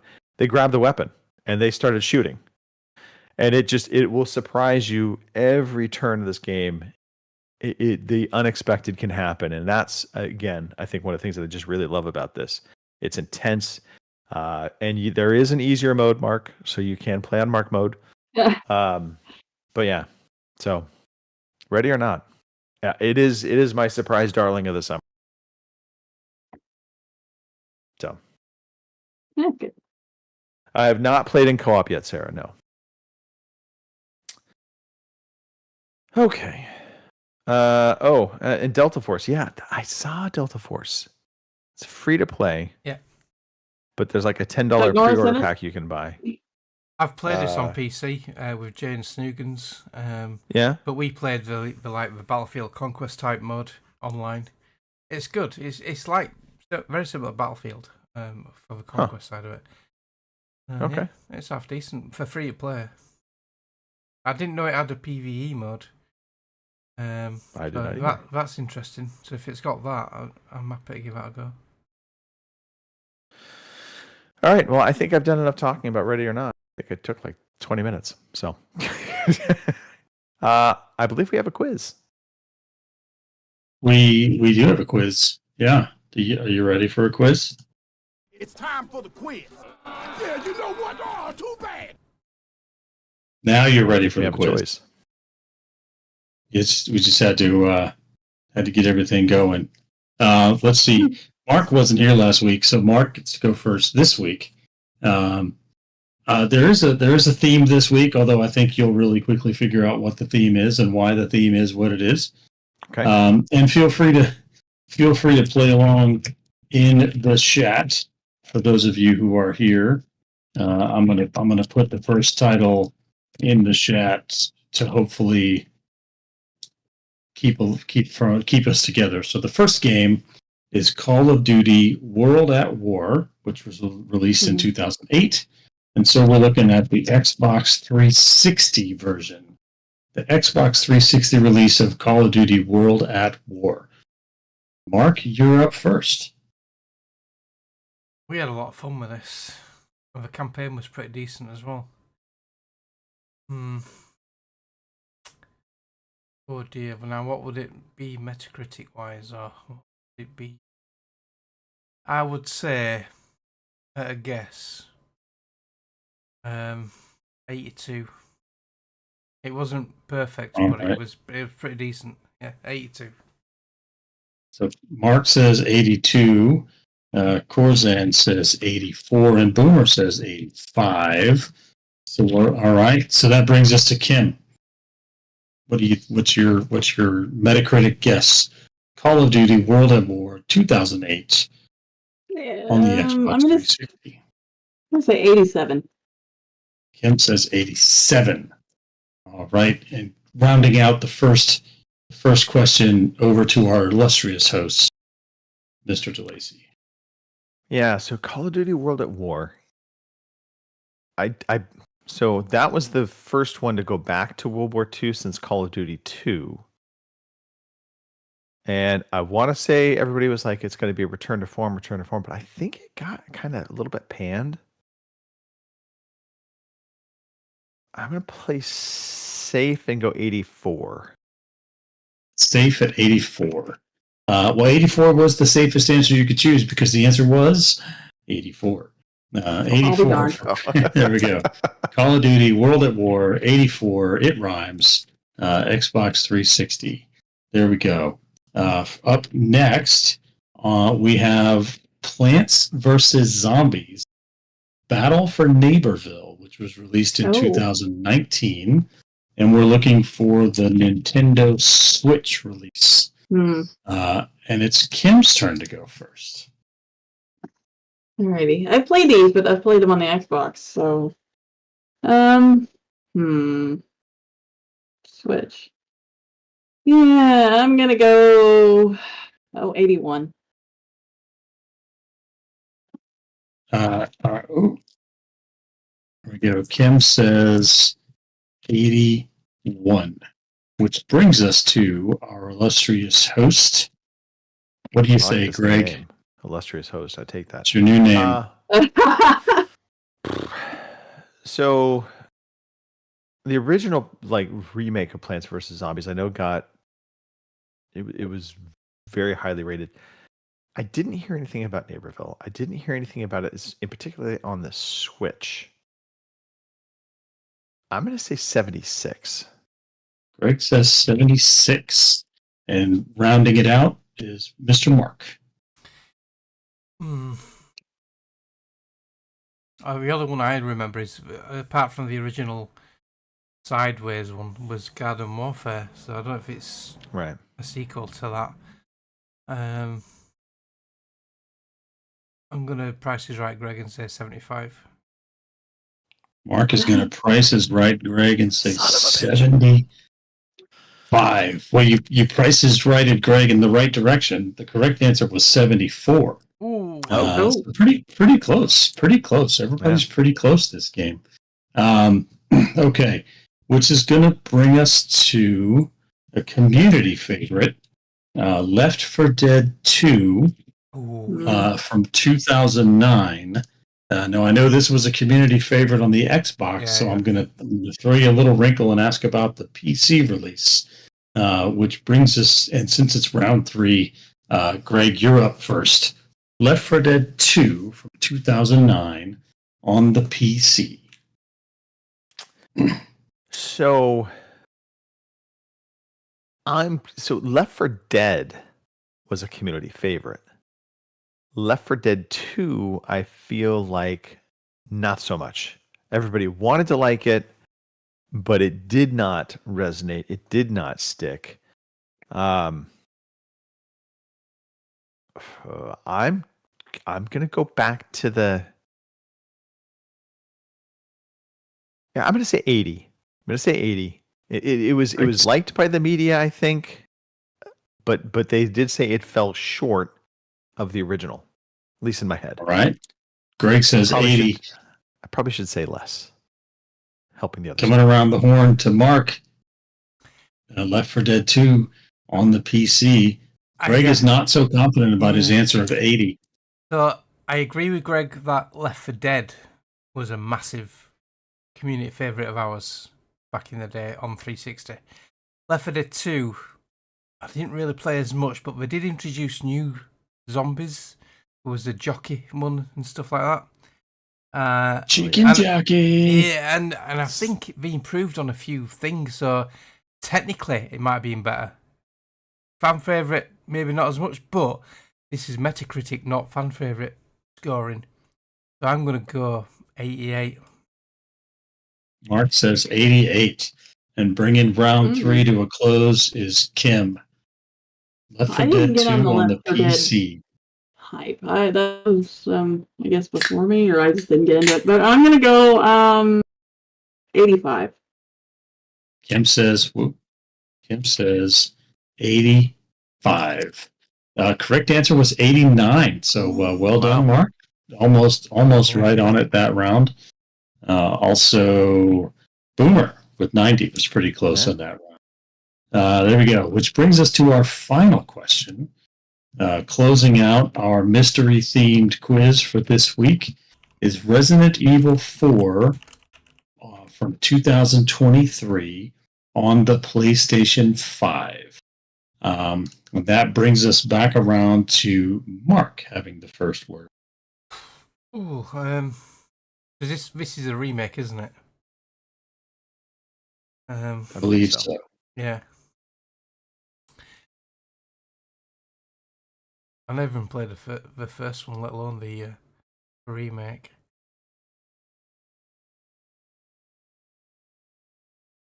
So the PS5 hardware should, in theory, make this run really good. But it's whether the developers did a good job. Knowing it's a Capcom game, isn't it, Resident Evil?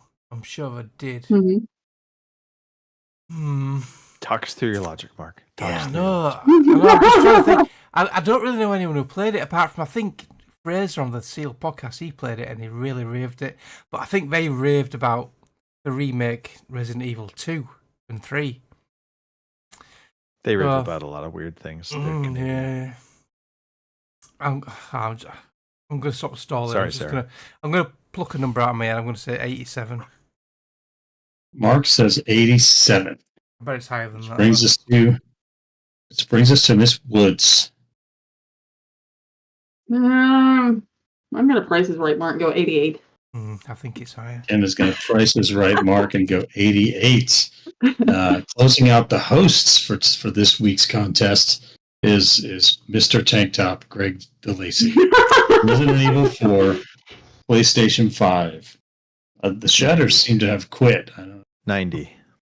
Greg says 90. Oh, I think Greg he is did going to very well. price is right everybody with a 90. Yeah. Okay. Okay. I'm going to give Sarah an 85 for that one since she said Sarah with a mid-80s. non-committal answer. Yeah. It's Just- somewhere in the 80s. Yeah, dress for the mid 80s, all in neons, perm hair, all of that. Okay, so that's everyone did pretty well this week. It's a really close game, but Mr. Mark is this week's winner with a score of 10. In a very close second is Boomer with 11, followed by Greg with 14. I'm was with Mark Resident on Evil this 4? raising of the question. Yeah. What was the score? Metacritic for it? Oh, I didn't give you the answer. The answer was 9. The answer was 93. The answer was 90. Yeah, Ah. Yeah. I thought it was higher. I would like Yeah. a recount. I feel like the balloting is off. You know, It's simple arithmetic, you know. You just do some that's adding. why it's and off for me. subtracting. It's not simple. It's never simple. So there we go. With a score of 93 for Resident Evil 4, that brings the quiz to a close, and Mark is this week's winner. I think Good job, sure we Mark. have something in here I'd for like to that. thank my agent, my manager. There we go. All right. So come on back next week for another. I guess anybody want to take a stab at the theme this? Pretty sure it's the zombies. Yeah, zombies. Zombies. Not too hard to figure that one out. I got zombies on the brain. Brains. There we go. Awesome. All right. So a random question with zombies. So I know you don't like horror movies, Mr. Matthew, but do you like zombie movies? They're kind of different. Most zombie movies aren't terribly scary. Zombie movies I can handle. I'm not a big fan of the jump scares, like situational horror and things that are just a little bit creepy. I enjoy those, especially if there's an element of like mystery to it, like what's really going on here. It's the jump scares and those kind of things. I'm like, nah, I don't need that. Did you watch World War Z? I did not. That's a good I movie. did. I like that. Yeah, they're making a sequel. Are there? Are Talking they of calling it- sequels and zombie movies, I wasn't on last week's. I've got to put it on this week's list. Last week, I watched 28 Years Later. Yeah. I Is it loved it's pretty good. Yeah, the first one, 28 Days Later, was superb. The second one with Robert Carlyle, 28 Weeks Later, it was so. This one, it wasn't as good as the first, but it was good. It had a good storyline, good plot. Yeah, I quite enjoyed it. Yeah, it was good. Yeah. 28 Days Later, as I remember correctly, that had the kind of scary kind of bits to it. Yeah. It was also just freaky. Yeah. That's where you have the zombies. They're just fast. Yeah, well, I'm used to they're the not slow technically rambling zombies. zombies. It's a rage virus, isn't it? So yeah. Yeah. Yeah, it's good. Okay. All right. Well, I guess we should move on to the news. News. We got some news. Here is the fucking news. All right, just a smattering of news stories today. This is not a surprise to me, but because it got reported on, I figured let's talk about it. Call of Duty Black Ops 7 Standard Edition will reportedly not cost $80. Deal Labs writer Bill Kuhn, who has a lengthy track record of accurately reporting released information, reported last week that the game would not be released on Nintendo Switch 2 alongside its Xbox Series X and S, PS5, Xbox One, PS4, and PC versions. So the Switch 2 getting skipped over at release. He said they also believe the game's release date would be November 14th, as you referenced earlier, Mr. Matthew. And now updated with the US pricing information. According to him, I'm not going to say his name again because I can't say it that fast. The standard edition of the game will cost $69.99 or €79.99, while the Vault Edition, which is the game's equivalent of a deluxe edition and will include extra content, will be priced at $99.99 and €109.99. If accurate, Microsoft's decision not to price cut I don't need to go into that last little part. The important thing here is they actually already signaled this back when they reversed course on Outer Worlds 2. If you go back to the messaging that they gave there, they said they were not going to price increase any of their games this year to the $80 price tag. And I think that's just an economic reality. But at that point, I knew Call of Duty is not going to be $80 because they literally said any of their games they were going to basically keep them all at the $70 price tag. So not necessarily news, but I guess at least for me, it's confirmed or rumored confirmed. Yeah. Allegedly. Did you know Gamescom is just a few days away? Yes. I did know. Yeah. August 20th to the 24th. With more than so last year's attendees were 335,000. That is bonkers to me. That is a massive conference. They do expect to go over that number. However, the thing we all will be paying attention to is opening night live with our good friend Jeff Keighley. That will be Tuesday, August 19th. That'll be at 11 a.m. in the Pacific, 2 p.m. out your way, Mr. Matthew. 1 p.m. if you happen to be in BFE, and 7 p.m. in the UK. Now, confirmed games to be showcased, and I thought we could do a quick exercise because I know we're going a little long here, but a quick exercise of what we're looking forward to seeing. So, Call of Duty Black Ops 7 is going to get its worldwide reveal. Resident Evil Requiem will have new gameplay footage. Ninja Gaiden 4 will also be seen on stage. Silent Hill F is expected to have gameplay details. The Outer Worlds 2, which we've already seen. Lords of the Fallen 2. Then Damien X Machina Titanic Scion. Yeah. Black Myth Wukong is supposedly going to have its first DLC. Phantom Blade Zero will be showcasing off its RPG elements, apparently. Ghost of Yotai from Sony is going to be there with more gameplay details.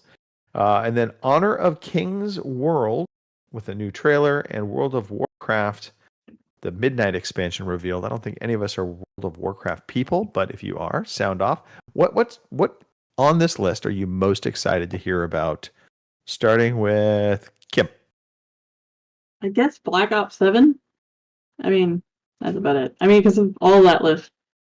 Other than maybe the Outer Worlds, because, I haven't actually played any of those, but they do look like they're rather humorous, so that might be up my alley. But other than that, yeah, just Black Ops 7. Okay. Mark, anything jump off the list to you? Not really, no. Probably just Outer Worlds 2, but I've not even finished Outer Worlds 1 yet. So, yeah, Outer Worlds 2 probably. Okay. And Mr. Matthew? Well, you mentioned Black Ops 7 already. So I am looking forward to Black Ops 7. I'm definitely looking forward to Outer Worlds 2. I will have to look up Silent Hill F. I enjoyed Silent Hill in the 90s when it first released, but I haven't played one in a long time. But looking to try some new things. I'm interested in that. Not a lot of interest in Ninja Gaiden. Sorry. The rest of them, I'll have to do a little bit of looking. Yeah, I am shocked. By the way, Silent Hill is one of the ones that you're just because of the horror element, right? You not being a horror guy on screen now. Intrigued. Okay. So, and maybe they've gone to more of this. I don't remember the Silent Hill games having a lot of the sort of jump scares. There's a lot of tension. Then they build tension with things that happen that you can't see, and that's how they kind of pull you in. And that was kind of the thing that made it interesting. Yeah. Also, I'm just reading about Phantom Blade as we talk about it. That looks kind of interesting. Action RPG. Okay. Yeah. Yeah. I mean, you know what I'm super excited about, though? Huh. Super excited about Helldivers 2 coming to Xbox. That's Yeah. awesome. Yeah, not gonna lie. I'm looking at that next story. I will just say, Black Ops 7. I am very intrigued because I did very much enjoy Black Ops 6 campaign, and I've been enjoying the zombies and the multiplayer with you guys. So it is going to be interesting to see the reaction. I think more than anything, I'm curious the reaction from gamers after the success Battlefield 6 has had with its beta, how that's received, and does it still feel like it has momentum or not? Because Battlefield 6 has really captured the zeitgeist right now of being like the game to talk about and the game everybody's looking forward to now. However, Helldivers 2 coming to the Xbox, that's got me excited, and even more excited by the tease they gave this past week. So a new Helldivers 2 Xbox trailer seemingly teases a Halo crossover. So the trailer is designed to promote the fact that PlayStation Studios' title is coming to the consoles on August 26th. However, the trailer ends with a shot of a Helldivers 2 city in the pouring rain. A single hell pod lands in the background while saxophone music plays. While this appears to be an arbitrary scene, the saxophone music has been taken from Halo ODST's soundtrack, giving the implication that there is going to be a crossover of some kind with Halo ODST. My guess, skins. It'll be My a guess skin is and weapons. Yeah. I'd have Yeah. thought. Yeah, I could see them doing a war bond where the arm look like ODST weapons. I was just thinking about that as you were mentioning.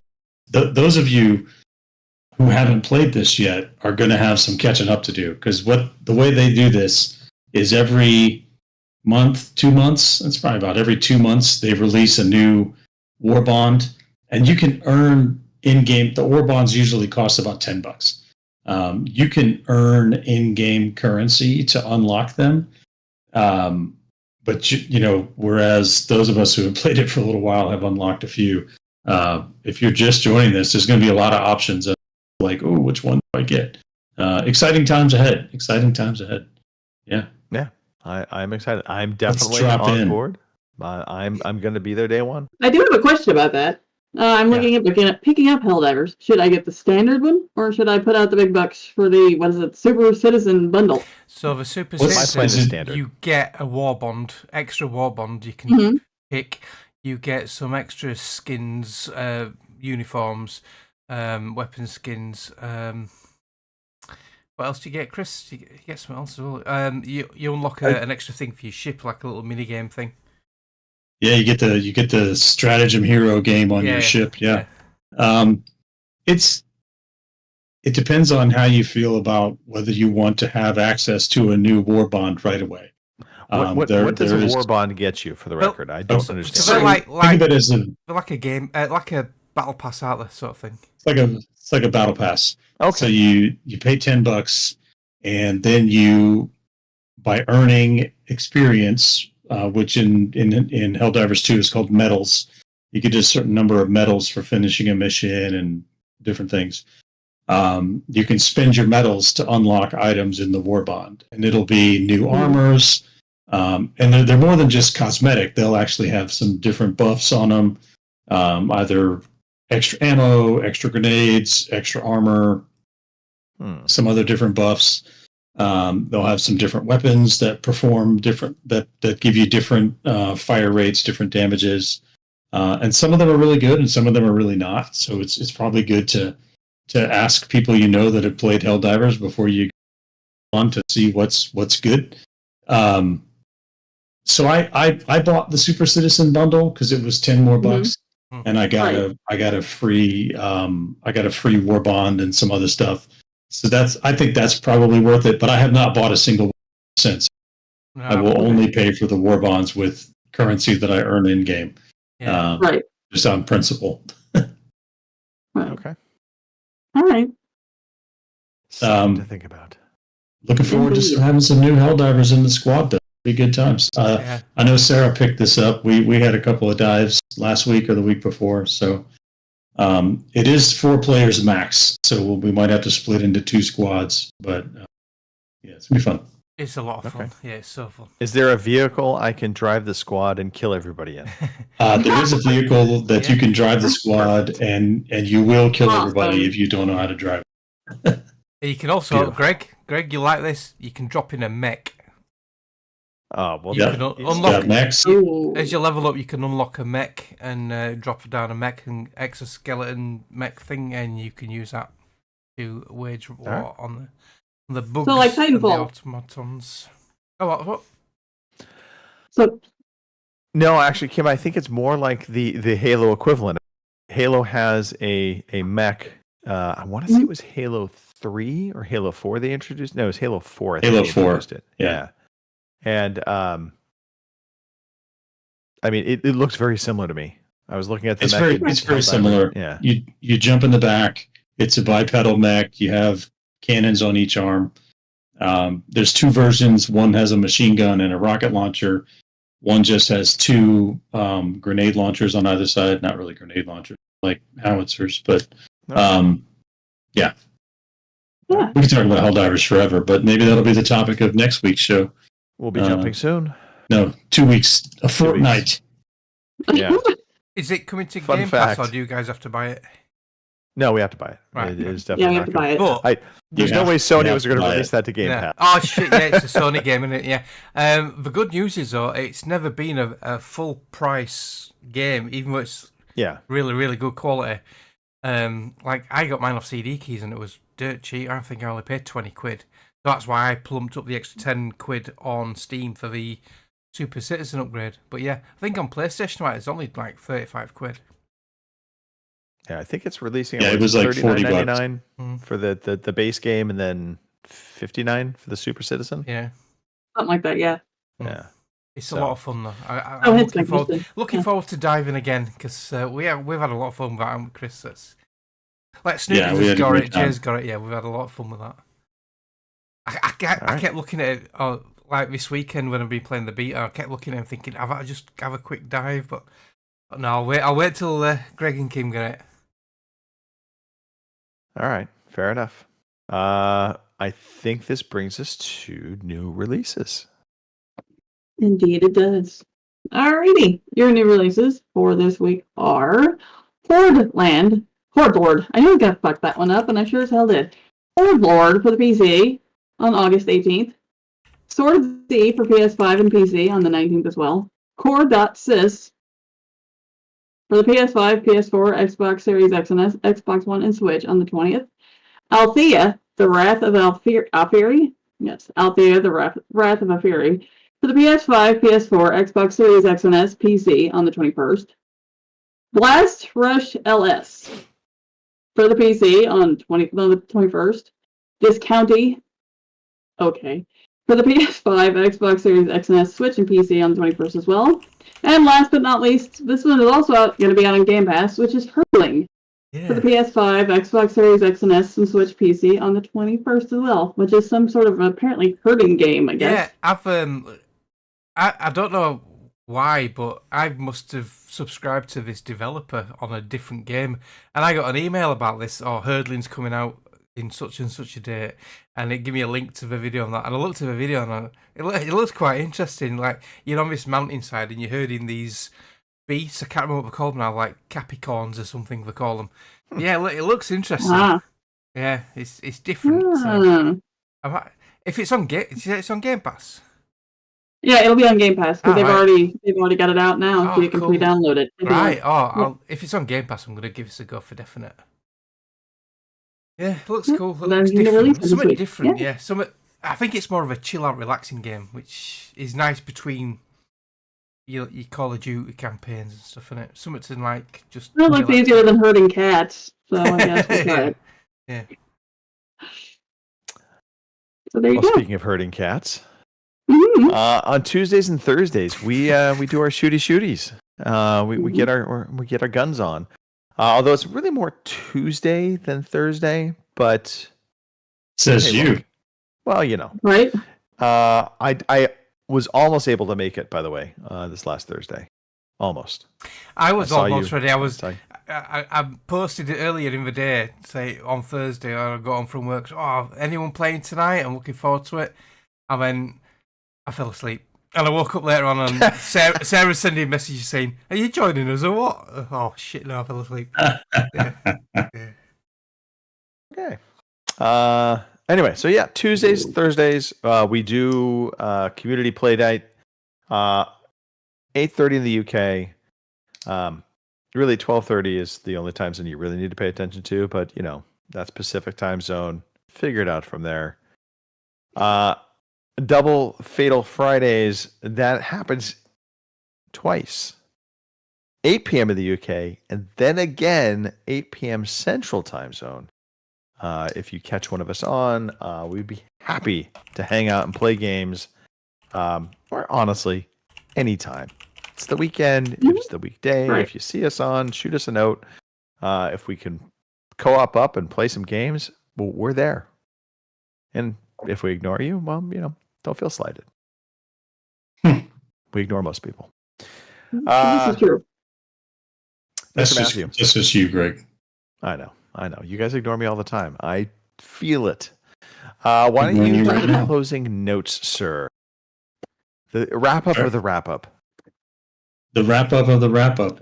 If you use this antiquated communication that we call email, you can send us an email at ocpodcast@gmail.com. We do actually check.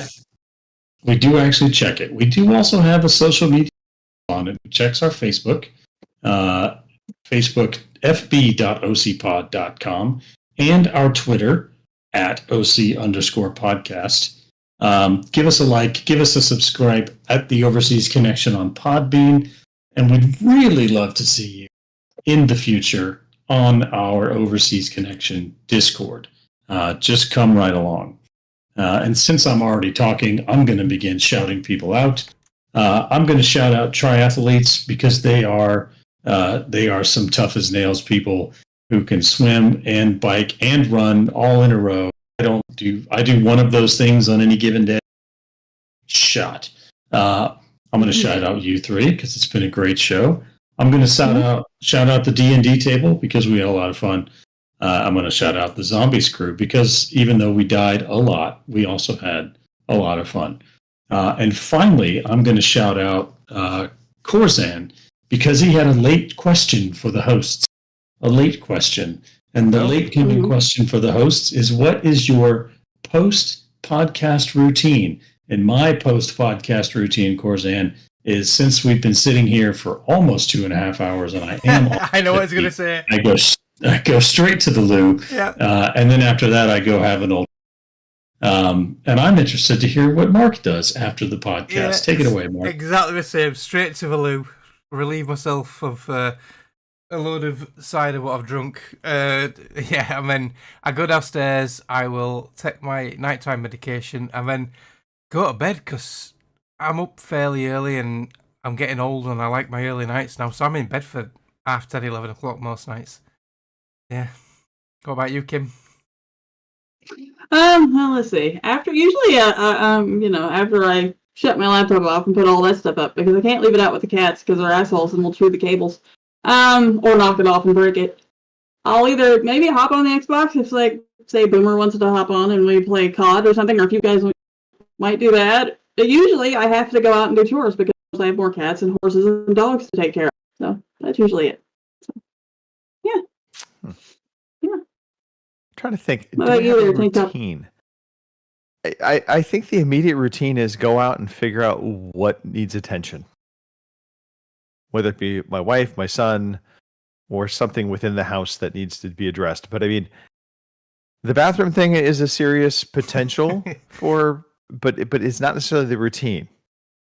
There's times where I drink a ton, today I've been drinking water all day long through the podcast, no problem. Then there's other times where my prostate reminds me I'm getting older. And as we're getting down to the end of the show, I'm like, just shut up and fucking shut the show off so I can go to the bathroom. But also, really it is, I shut everything down. I get up. Sometimes I start download. This is probably the one routine I do. I will go to Twitch and I will download the episode. So this way I can convert it to an MP3 for tomorrow's audio. But that's the only real routine I do. And then it's just go and check in on the family and see what's going on. Or if we have something to do, then get ready to go do that. But yeah, today my routine will be getting up, leaving this room, and going to Costco. Ah. Yeah. There you go. So I'm trying to delay that as much as possible. Really?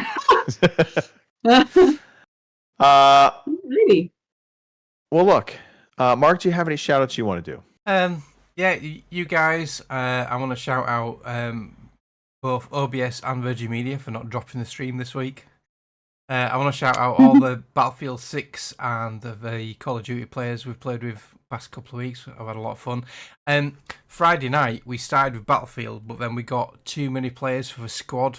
So most of us jumped onto Call of Duty then. And that is the first night I've quite enjoyed Call of Duty multiplayer. I didn't suck, and we had some good matches, so I enjoyed Friday night. And then the zombies, I really enjoyed the zombies. Yeah, so that's about it for me for shout outs. What about you, Kim? I'm gonna shout out our chatters because chat has been pretty good today. So we've had Corzon, RCGC. Welcome back, Sarah. I haven't seen you here in ages. Boomer, of course, and Lord. Which happy birthday, Lord, even though I'm a bit early. So yeah, thanks guys for showing up. Shout out to you three as well, because like I said, this is my adult time. And last but not least, shout out to Jack Daniels. School starts tomorrow, thank God. So, that's it for me. How about you there, TikTok? Well, I don't know how to follow that up. Shout out to the three of you. Fun as always. It's a good time. Shout out to the community, of course. Just on that note, Greg, I think we have a superb following community. Like some of the guys, like they've been with us years, like Sarah, Corzon, and that, and just playing games with them, it's just an absolute pleasure. So I just want to say that our community is absolutely amazing. So thank you very much. And we didn't even pay him to say that, people. Aww. The one thing I do love about this community, there's not really anybody in the community that's unlikable. Not that I would tell you, but honestly. I can think of one, but I'll keep my lips sealed. Kim knows who I'm on. We don't talk about Robin that way. Come on. It's not fair. He's not here. No, but seriously, it's a great community. We all get along. It's fun. It's very welcoming. So don't be afraid if you're in the shadows listening here. Shoot us invites. Just make sure we realize who you are. Don't send pictures to Kim, please. Please. Unless she welcomes it. I don't. Never mind. Don't send pictures to Kim. Please don't send pictures to Kim. And my inbox is gonna flood. Send them to Mark first. I don't mind. Any pictures are welcome. It's getting old. Don't get much action these days. Good God. Okay. That's it. We're done. We're out of here. Have a great weekend, everybody. Oh boy. Oh God, where's the button now? Thank you for listening to the Overseas Connection podcast. Oh God.